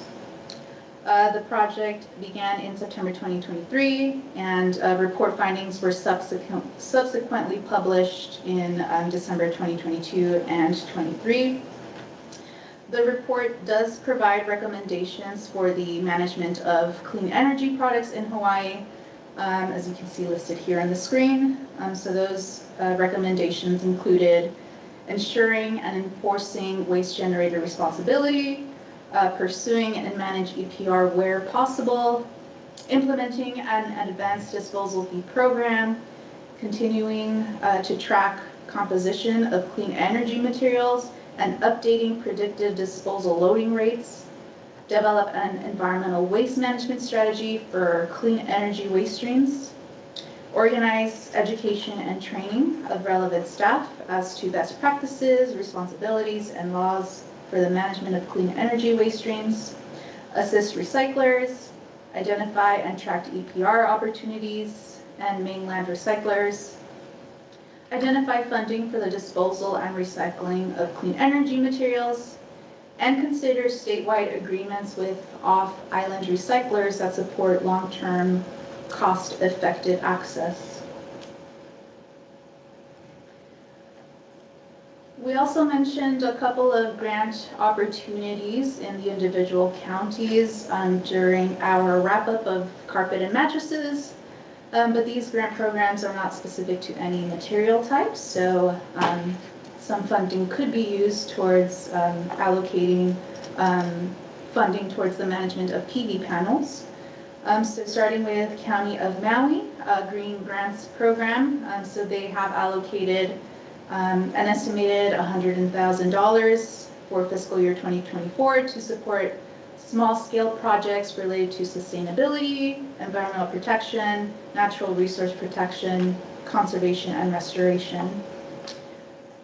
There's also an additional $500,000, or estimated $500,000 for fiscal year 2024 to support projects related to landfill diversion, zero waste strategies, education, equipment upgrades, program expansion, materials collection, and the collection and processing of waste resource materials. County of Kauai also provides grant opportunities through its Office of Economic Development. So grants are available for programs and projects and events that promote and nurture sustainable economic development within the County of Kauai. The Recycling and Waste Diversion Grant Program allocates funding for support through recycling and waste diversion on Kauai, consistent with recommendations put forth in their most recent Integrated Solid Waste Management Plan update.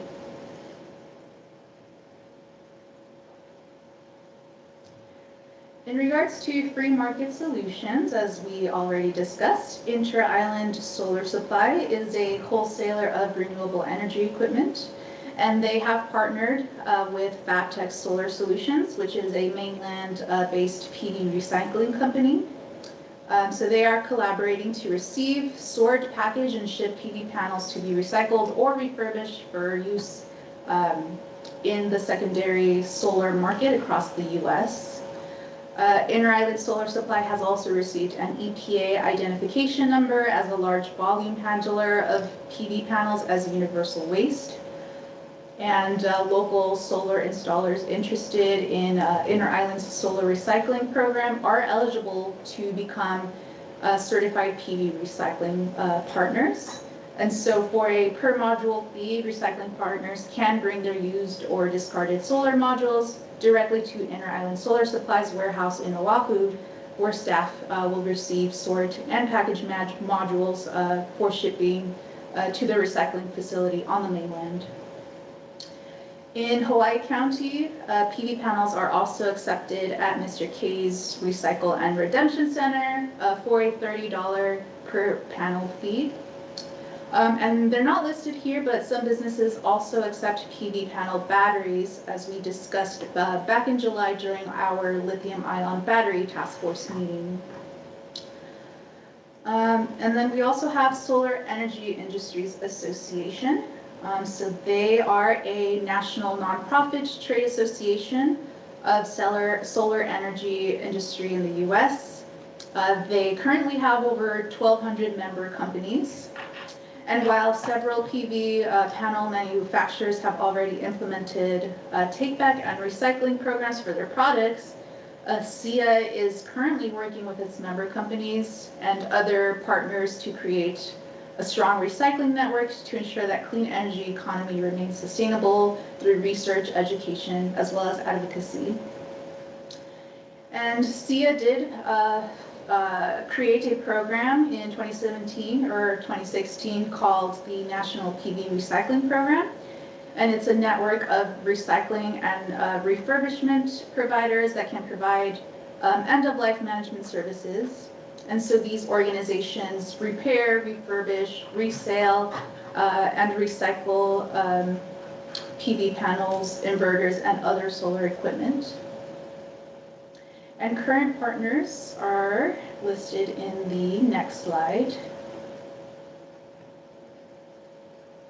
So as mentioned, these organizations repair, refurbish, and resell these products.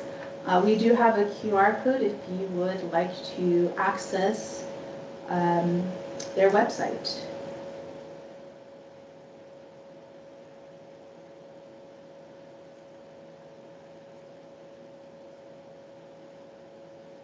Okay, thanks, Gisela, for powering through that. We're at 11 o'clock, and we're at the opportunity for public comment. So, folks, if you have additional comments and you're not on the task force, let's try to hold to allowing 10 minutes for your comments and feedback on the comparative analysis that Gisela provided. We did catch your comments in the chat, and then we'd like to allow for ample time for the task force members to make their comments and thoughts. So I'd like to open for any members of the public and guests to raise their hand. And Will, go ahead. Thanks, folks. I'll keep my comments relatively brief, and I kind of want to back up to some of the earlier stuff we were talking about before the break, and then after the break.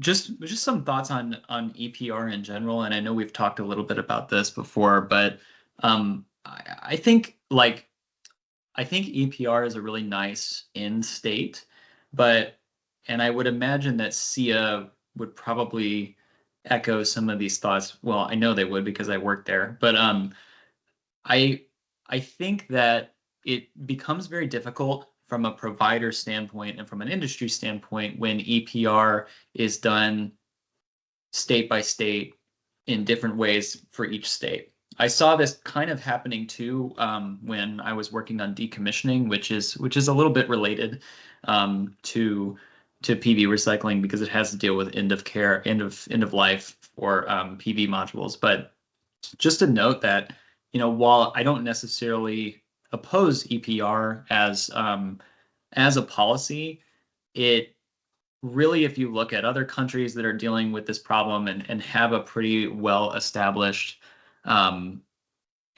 framework for it, it's really kind of driven at the national level. And so I would imagine too that SEIA is kind of pushing for those policies. So just one note that, like, as we kind of consider different policy solutions, we might want to think about alternative routes before we go whole hog into EPR. The other thing I wanted to mention, and I don't know if we talked about it before I came on this meeting, but in California, at least, and I know I've talked a little bit with the DOH about this, but they have a database of T-clip testing for historic and current solar modules. And if you don't know what a T-clip test is, it stands for Toxic Characteristics of Leaching Protocol. So basically, you grind up a solar module and you kind of see what comes out of it after you run some water through it to see whether the material in those modules, if they were damaged or put into a landfill, would end up being hazardous and would leach into the environment. And I'm probably not doing that justice because I'm not an environmental engineer, but I know that California does maintain those databases, and it would be nice, I think, and I don't know if Hawaii has done this, to reach out and have kind of a collaboration with that California database, so that if we ever decided that we wanted to differentiate different solar modules as to ones that are hazardous versus ones that are not, based on that standard or some other standard that we would say would be appropriate, it might be worth it to kind of look into that. And I don't know if we've discussed that as a group. So I just wanted to put that comment in here too. And then the last comment, and I put it in the note, is that our company has EPA IDs for both solar modules and energy storage, as hazardous materials is a large quantity volume handler. So that's across all of our locations in Hawaii. So in Kauai, Oahu, Maui, and Big Island, we have 2 locations there where we can receive this volume of material if we need to. So thank you. Thanks, Will. Any other members of public? Yes. Doug, go ahead. Thank you. I just wanted to, I dropped into the chat a link to the California Energy Commission database. It's a complete database of all solar panels that are sold by model. It's not every single serial number, but it's every model that is sold into and installed in California. There is a national push to use that database. There's 14 states using it now. And in discussions with SEIA and CALSA on the national labeling standard, there's a possibility that there may be like a QR code developed that would then tie to that database, and that database would then become a national database since it's so robust already and other states are already using it. So just wanted to add that in because Will mentioned that. I think that was the database Will may have been mentioning, but it does describe what panels are monocrystalline, polycrystalline, if they're cadmium telluride, thin film. So there's a lot of good information in there. It's not complete, but it's certainly really close to what the e-waste processors need to be able to say, this is the kind of panel I have in front of me. So anyway, I thought that might be helpful. Thank you. Looks like it was. And then I'll just reflect on Dr. Cooney's comment about what Will was describing, that a stewardship program, if established, would be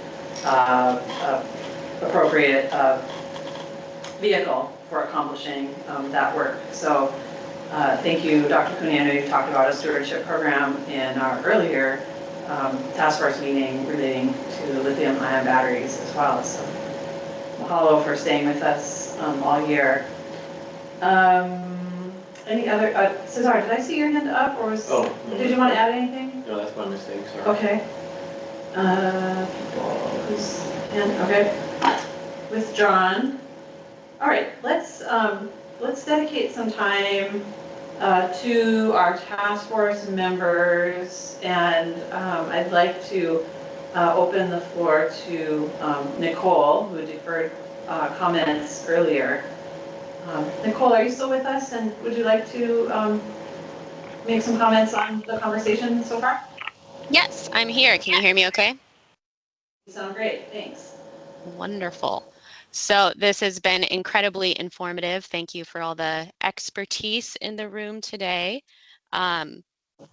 One thing I'm wondering about, and this is a twofold comment. I think I'm making a suggestion about the solution category of resource reduction alternatives, and I'm also making a comment about expanding our problem statement a little bit.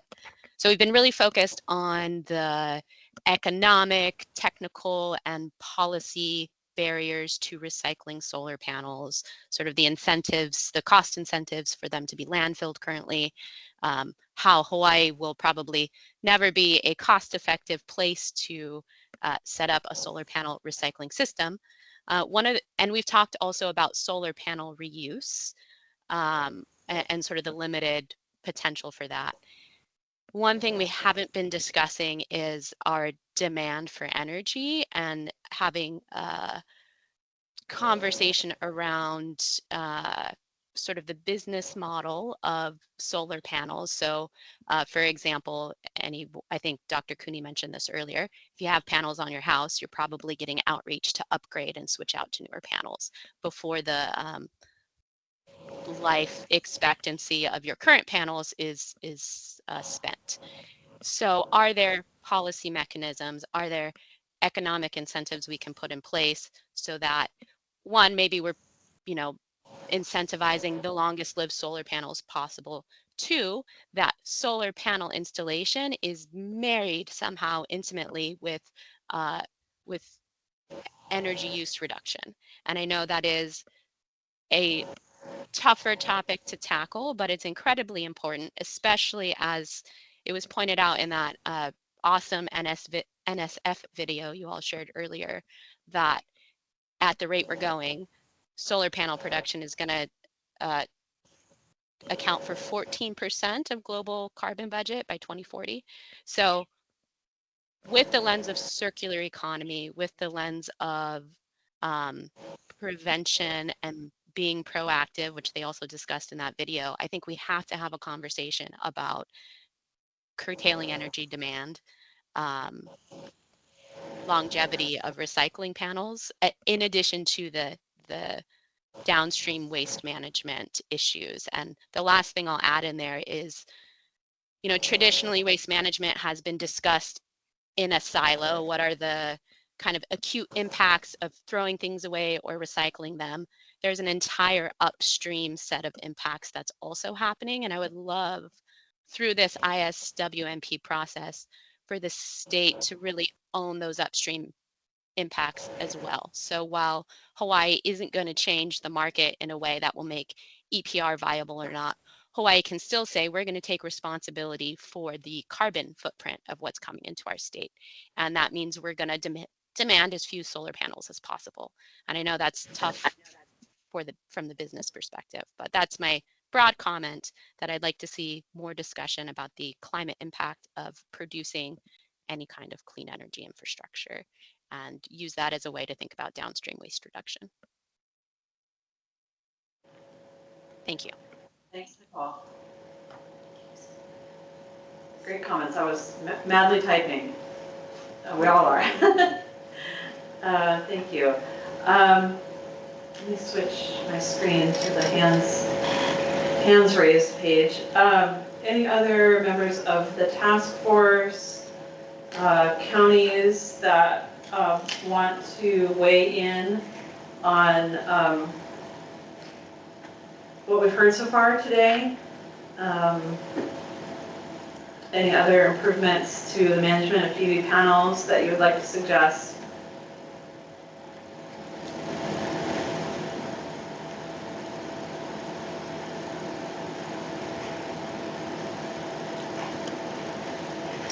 Okay. Well, this has been a good discussion by our guests, and the meeting is recorded and notes will be taken for the task force members to look back on those that couldn't be here. Well, look at that. Now we find ourselves in the position of being ahead of time. Were there any final comments or thoughts from folks from the public or guests that they wanted to add? Any last comments before we kind of start rolling into our meeting summary. Department of Health, did you guys have any additional comments that you wanted to? Joelle has her hand up. Add? Oh, okay. Joelle, go ahead. Hey there. Just a thought after one of the last things that Nicole said about kind of carbon life cycle. Will this integrated solid waste management plan for the state also include any baselining? So, like for example, on the energy side, the default electricity generation as it's done now is from heavy fuel oil. It's actually more carbon intensive than natural gas or coal among the fossil energy options. And will there be baselining of how solid waste is managed now? For example, in each of the counties, the primary solid waste management method is landfilling. And then there are certain exceptions to that involve recycling. So I guess my question is about, if we're going to be sort of like looking as a community at recommendations for improvement, it's improvement relative to what? Is there going to be baselining in this plan?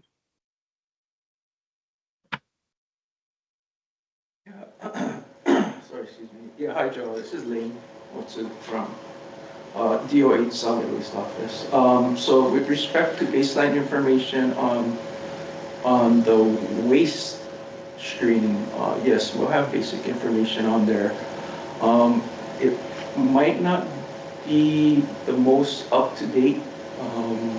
At this point, we rely on county waste characterization studies, and they're a little bit uneven as far as how up-to-date they are. We are actually in the process of contracting for a statewide waste characterization study, but that won't be completed until a couple of years from now. And as far as the energy side of things, we won't be covering that because this is the solid waste plan. I know we do touch upon the energy side, when we're discussing the PV panels. And one of our previous topic areas were lithium-ion rechargeable batteries. But as far as data, baseline data on the energy side, I think probably the Energy Office would be the best source for that information.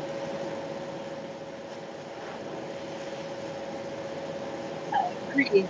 I would just say if you're going to have criteria like greenhouse gas life cycle in recommendations for the state solid waste management plan, then the standard international practice and national practice for greenhouse gas life cycle is to have a baseline where you measure, what greenhouse gas impacts there are now in order to be able to quantify improvements. So I would just say, if you're going to if there ends up being a recommendation to look at greenhouse gas life cycle for one portion of, a solid waste stream, it's important to have it be in context.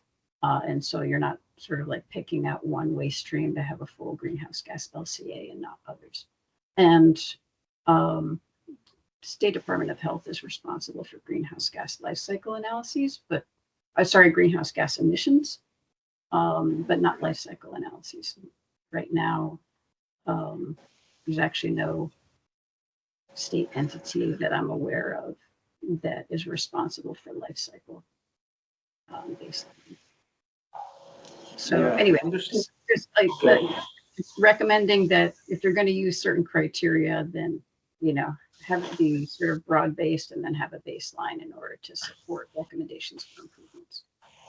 Mm-hmm. Yeah, your point is well taken. So yes, as far as greenhouse gases, we'll include pertinent information if it's pertinent to that particular topic that we've discussed. Thank you. Thanks, Joel. And thanks, Lane.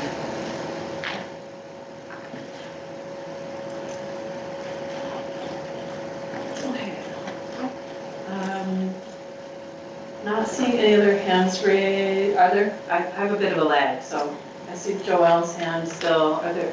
Is anybody else seeing other hands raised? No. Guys in the room? Okay. Okay, and then Nicole is adding in the chat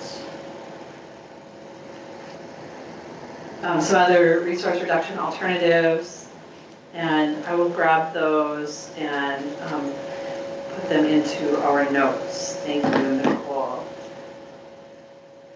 All right. This is the point of the meeting where Gisela provides a recap of what was discussed. Are you ready for that? Sure. Yeah, if there are no additional comments, then yes, we can move into the meeting summary. So lots of good conversations today. Thank you all for the participation. And so now, again, we'll be jumping into the meeting summary just to recap some of the discussion points that were made today. So we discussed looking at alternative solutions before looking into EPR legislation for PV panels. There's also a discussion about establishing a stewardship program for PV panels. We also talked about the need for collaboration with some local free market entities like Inter-Island Solar, collaboration with state and counties for funding, as well as items like space and storage availability. We also discussed the need for continued discussions on Hawaii's demand for energy, as well as a business model for solar panels. There were also discussions on the life expectancy of these PV panels, and a discussion on the installation of solar panels that should be merged with energy use reduction. There were also discussions on circular economy and curtailing energy demands, and again, the longevity of solar panel systems.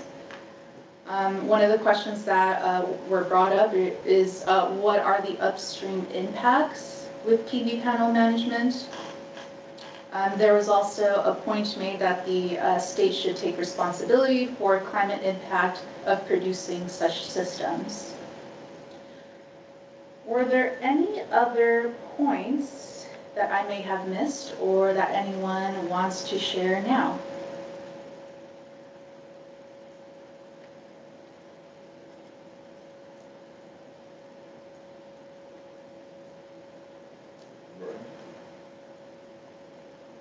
Hand up from Brian.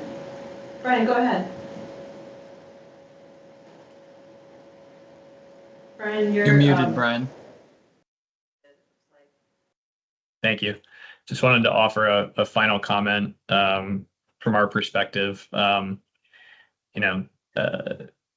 a lot of collaborative involvement here, and I really thank you for the attention to the topic. And I recognize that the due process involved from the relative agencies is very thorough, and so appreciate that as well. I wanted to stress that on the market side, right, which is what we can really speak to, this is moving incredibly fast. And the volume that we're dealing with is increasing on a daily basis. So, with respect to the due process, the timeliness of our needs to expand and develop solutions to freight costs, space constraints, and restrictions on local processing, it is real time, like this year. Otherwise, we're gonna exceed. The capacity of what's coming in is going to exceed our ability to deal with it. And I think the other market participants. So just want to stress kind of a call to more immediate action there. Thank you. Thank you.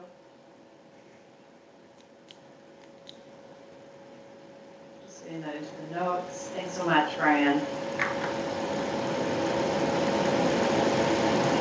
Okay, I don't see any additional hands up. So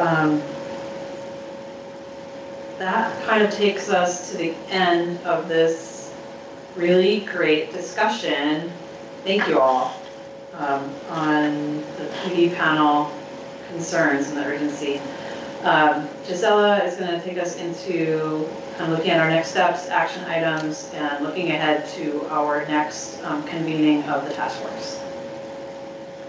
Thank you, Katie. So regarding next steps and action items, we'll be compiling all the information that was received today for consideration in the Integrated Solid Waste Management Plan update. And similar to how we started off today's meeting, we will be summarizing and wrapping up our discussion for PD panels at our next task force meeting for disaster debris, which is scheduled to occur on Friday, August 9th.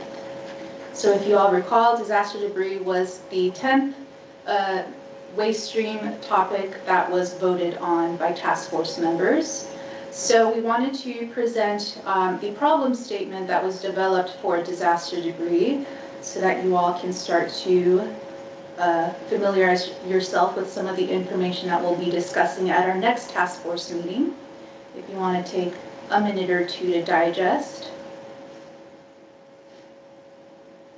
And this information will be available in the meeting agenda, which will be made available prior to our August 9th meeting.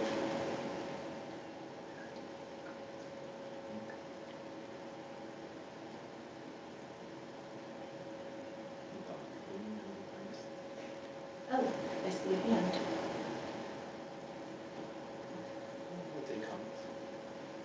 Dr. Cooney, did you have a comment or a question? Yeah, I had a comment on disaster debris. Does this list take into account PV panels and the lithium-ion batteries, which I think are going to be very significant? That's often been a concern of mine. I don't necessarily see it.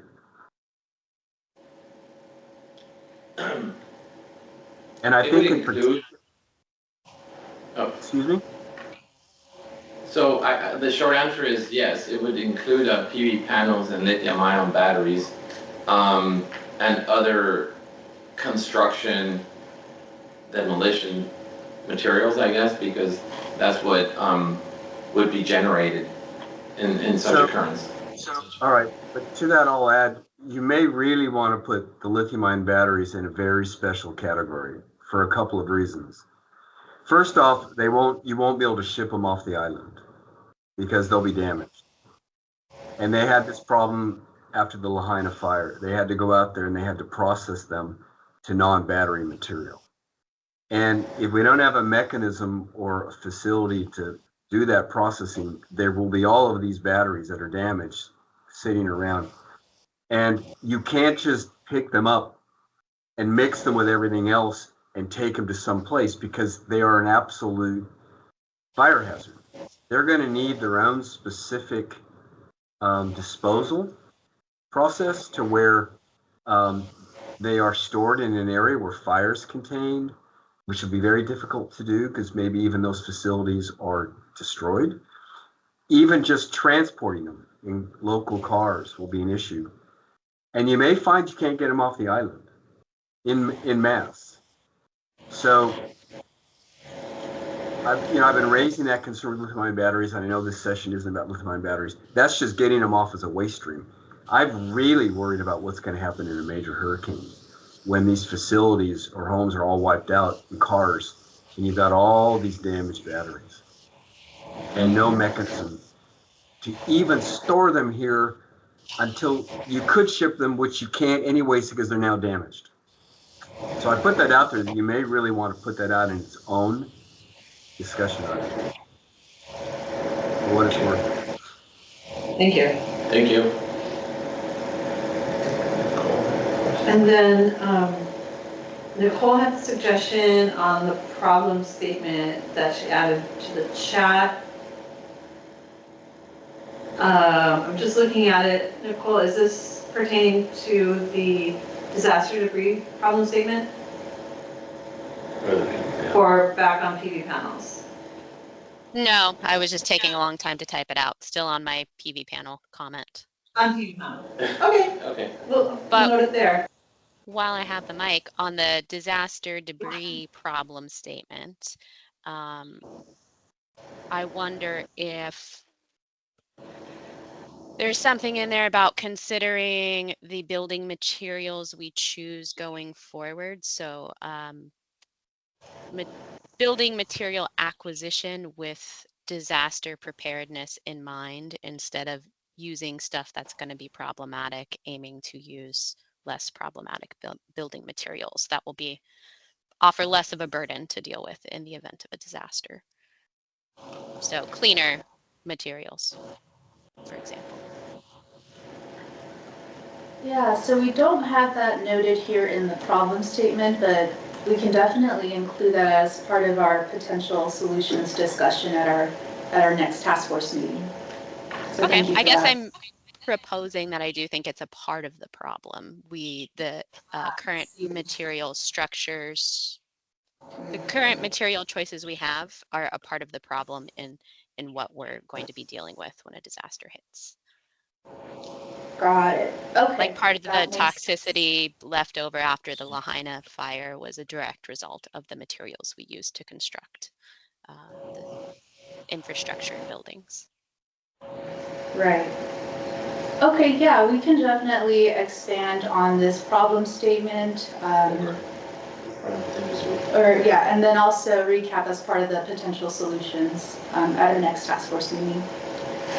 Awesome, thanks. Great. Oh, okay, so we have some hands up.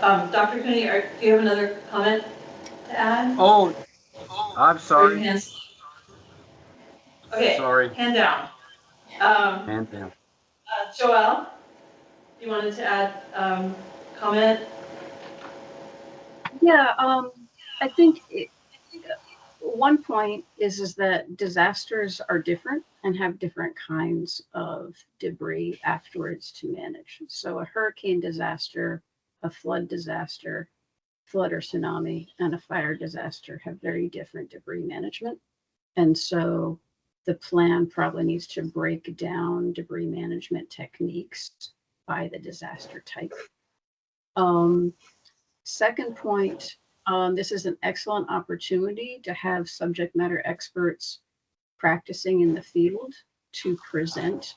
So for example, I would recommend having a speaker from the state of Hawaii, either Department of Defense or Emergency Management Authority, that's actually managing the actual debris management on Maui, present to the statewide task force. And along those same lines, the state of Hawaii, Department of Defense has an exercise every year called Makana Kahili, where they actually practice responding to a major hurricane. You know, it varies from island to island where the scenario is, but there's a lot of subject matter expertise there. And storm debris management is occasionally actually tested out in those exercises. So again, having a subject matter expert who's participated in those exercises and can present on what the command and control structures and the actual accepted and planned procedures for debris management are to present to this task force would be useful. Finally, the University of Hawaii does house the National Disaster Preparedness Training Center, which also has expertise and resources that would be useful to present to this task force for the purpose of having a more comprehensive plan. Thanks, Joelle. I think you said Makana Kahili, but if you don't mind just typing that into the chat for the Tetra Tech folks who are, you know, visiting us from the mainland so they can do their research and track down the group that does those planning processes, that would be awesome. And I can direct you guys to the NVPTC UH folks as well. For that manages disaster. Mm-hmm. Okay, good. Thanks, Joelle. Thank you. And Will's hand is next up.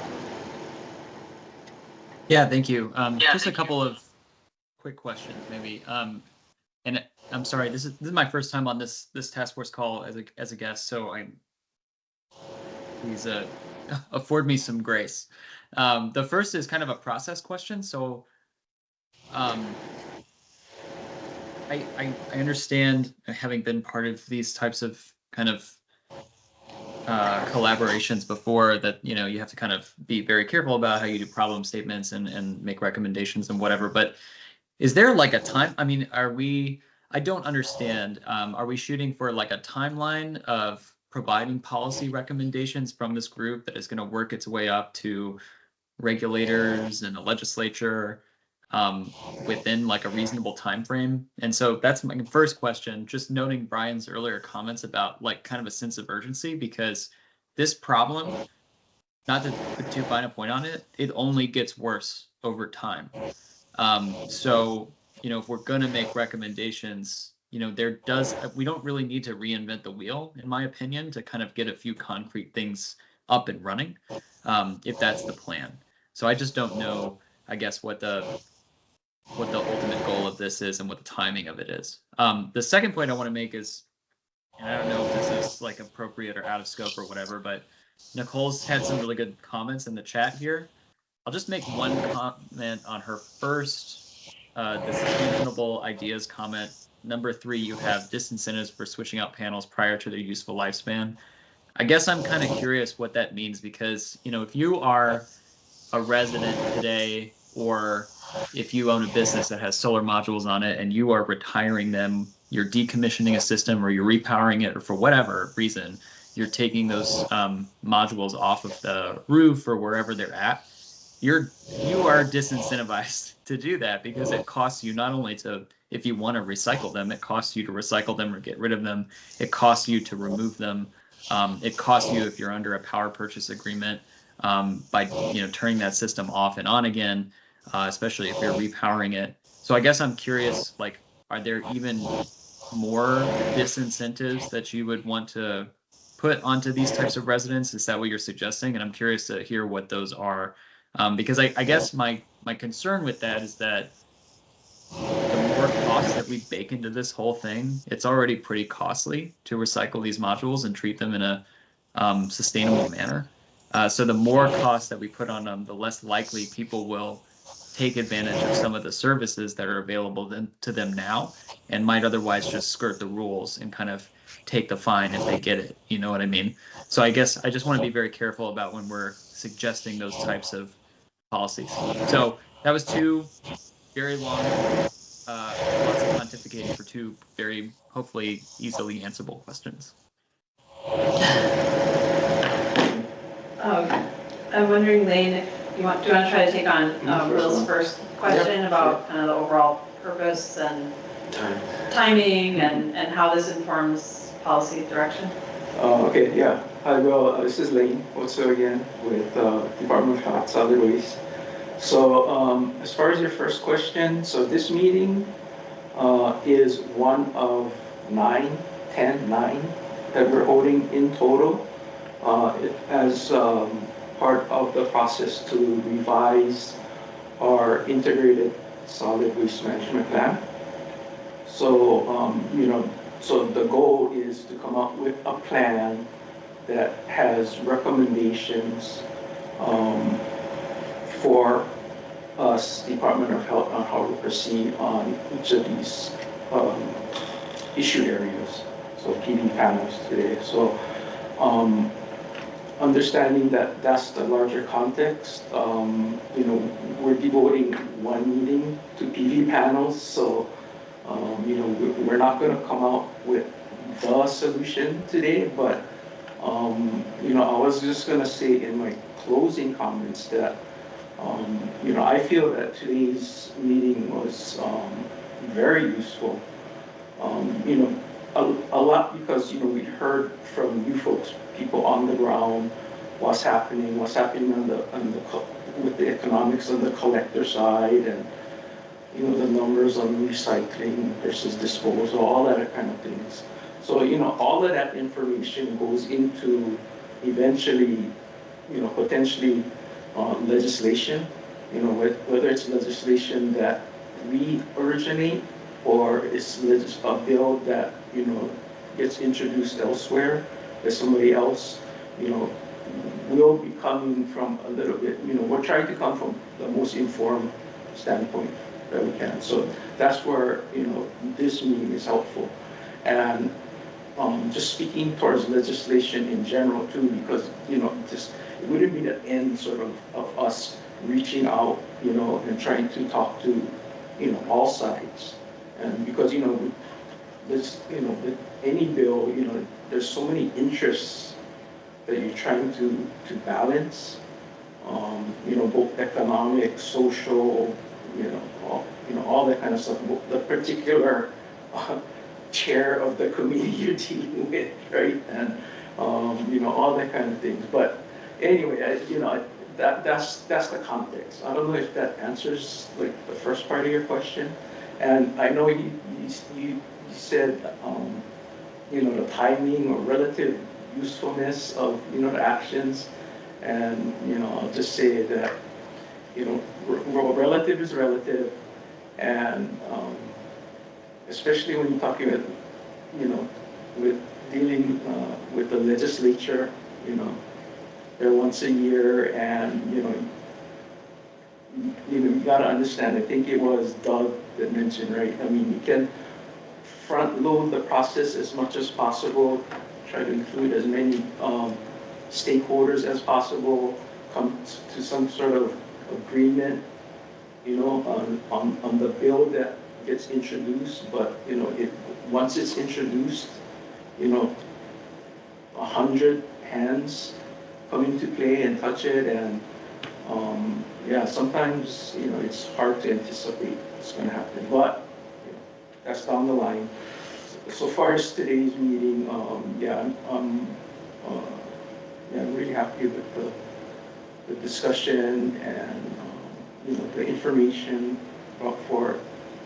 Some of you have challenged DOH, I think, a little bit to maybe go outside the box as far as what we're addressing.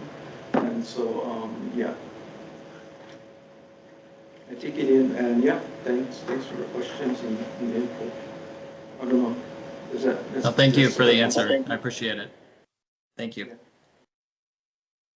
Okay, and then I'd like to give Nicole, if you would like, to respond to Will's question. You may feel free to do so now. Awesome, thanks. Yeah, it's a great question and a great point about the risk of increasing the cost of renewable energy for either commercial or residential owners. I think the one loose suggestion is what I offered with the need for much more discussion. The intent behind it is, as a resident in Hawaii, renting in Manoa Valley, where there's a lot of high net worth individuals, you do see solar companies marketing to these individuals that they should switch out to the bigger and better panels. So they're not cost inhibited to do that, and they are doing it. I work a lot in the grassroots nonprofit space and happen to also be aware of some of the companies that have stockpiles of these solar panels that still have a lot of lifespan, that they're sort of donating out to nonprofits and community projects, which is great, but then they're also offsetting the cost of getting them off island. And so I think the business incentive to sell consumers commercial or residential solar panels prior to the solar panel actually being worn out is worthy of investigation. So I would hope that that doesn't translate into more consumer costs, and I understand that businesses would probably push that along to consumers, but I think there's something in there to help us make sure that whatever we make is being fully utilized. Thanks, Nicole. I appreciate it. For sure. Thank you guys for your good discussion. Let's see, it's time check, 11:45. Dr. Cooney, you had a comment? Sure, I'm going to try to maybe make a comment that splits the difference between Will and Nicole because they're both right. But I want to give a heads up to the Department of Health and then everyone else. The problem we're really facing is that back when the legislature made the law for us to go to 2045 and they put in all the incentives for the initial inload of panels, all the state deductions and federal deductions to get all of the panels put in homes and so forth. And it was a con job when they said to everybody, this is going to lead to cheaper energy. And it's not. Because everything was, that initial push was all on subsidies, tax subsidies. It only cost me half of what I should have paid to put my system in. And I worked out the calculations of the loan, what I was going to have to borrow to put it in at the price that was at the subsidy over 20 to 25 years that I'd used the panels. And it was a break even. And I thought, okay, I'll do the right thing. But that was still with the subsidy. And when all of that happened, when the state did all of that, nobody thought about the waste streams. This was never discussed. It was never thought. This was supposed to be the clean system. We're going to have cheap, free energy, and there's no waste streams. And it's completely false. The reality of it is, you at DOH, us in this call, we're now stuck with the fact that they didn't consider the waste streams.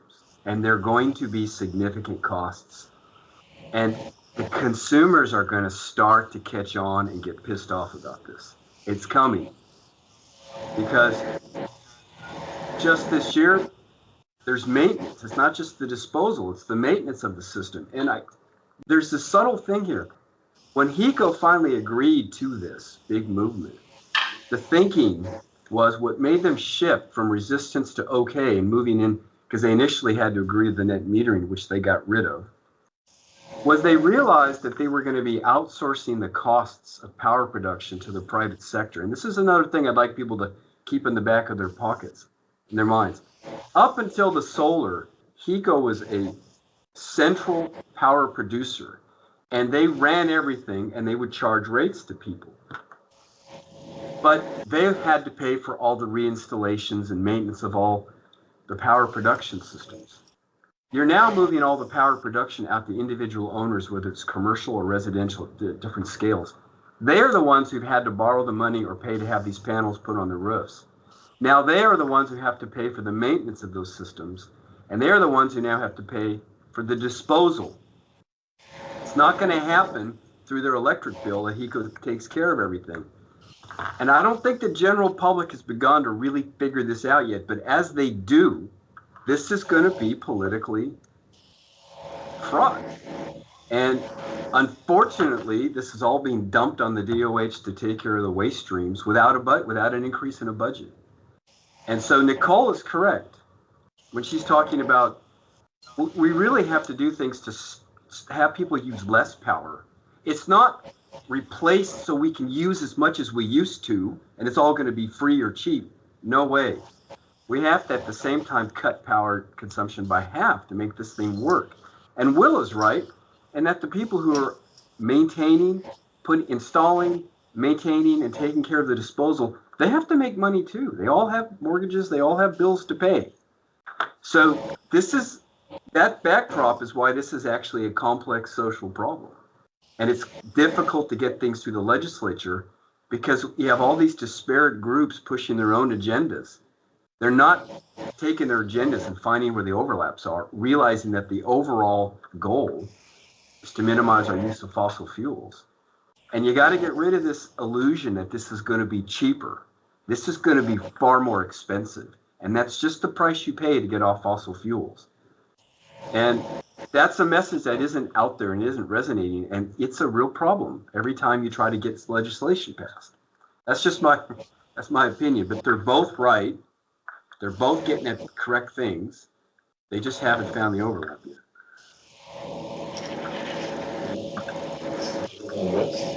Thank you. We're seeing some head nods and agreement in the chat.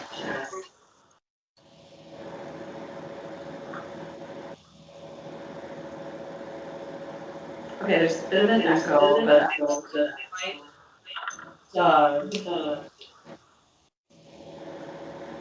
Hey, I just wanted to add one last. There is a big echo. I wanted to add one last comment. It was Nicole kind of cued into it, and then Will and Brian in one of their earlier comments kind of made it pop into my mind anyway, which is the reuse side of this. Absolutely, Nicole, you're right. There are a lot of panels that typically come off rooftops, or they're being pulled off the rooftops because they're still a good system, just not good enough for the user that's there. Maybe they added electric car, maybe they added a battery backup system, whatever they did to increase the need for more electricity generation. I agree with you. We need to all cut back on our power, but the reality is people are going to continue to build things, and especially when we go to electric cars, et cetera.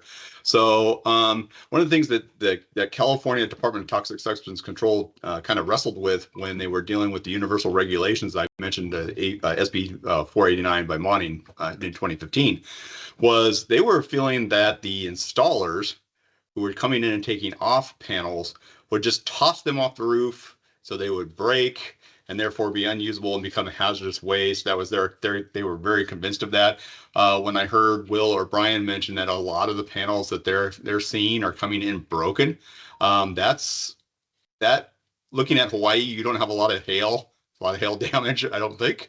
So I'm not sure where all this damage could be coming from to have a lot of the panels be damaged coming off the roof. And so I don't know if the DOH can think of a way to maybe incentivize or certainly encourage the installers who are taking down old systems. So certainly in the areas that Nicole was mentioning, taking them off the roof intact, ready to be replugged in on a new installation, maybe in a disadvantaged community, somewhere where it could still be of good use, rather than them being broken and then having to be dealt with as under recycling. So I just want to note that there is some concern about that, and I don't know how you best get to your installers to make sure that they're doing as much care as possible to when they take those things down, maybe push them to reuse. And maybe that's in how much they pay to get rid of them. If they can give them away for free for reuse versus having to pay to get rid of them as disposal or recycling, maybe that's the incentive. But anyway, I just wanted to bring that up real quick.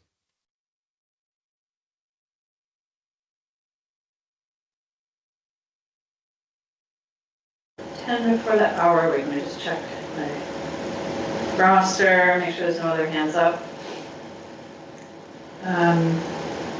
Thank you all for the awesome discussion, questions, and follow-up background on PV panels. I guess at this time I'd like to turn it over to Lane. If you did have any other additional closing remarks that you wanted to share with the group before we adjourn. I think I shared most of my thoughts already, but yeah, great discussion. Thank you to our speakers, our public, our committee members. Good meeting. Thanks. Thank you all so much. You can feel welcome to join us on August 9th when we reconvene to discuss disaster debris management. Thank you all so much. Have a safe and great rest of the Friday. Thank you all. Thank you.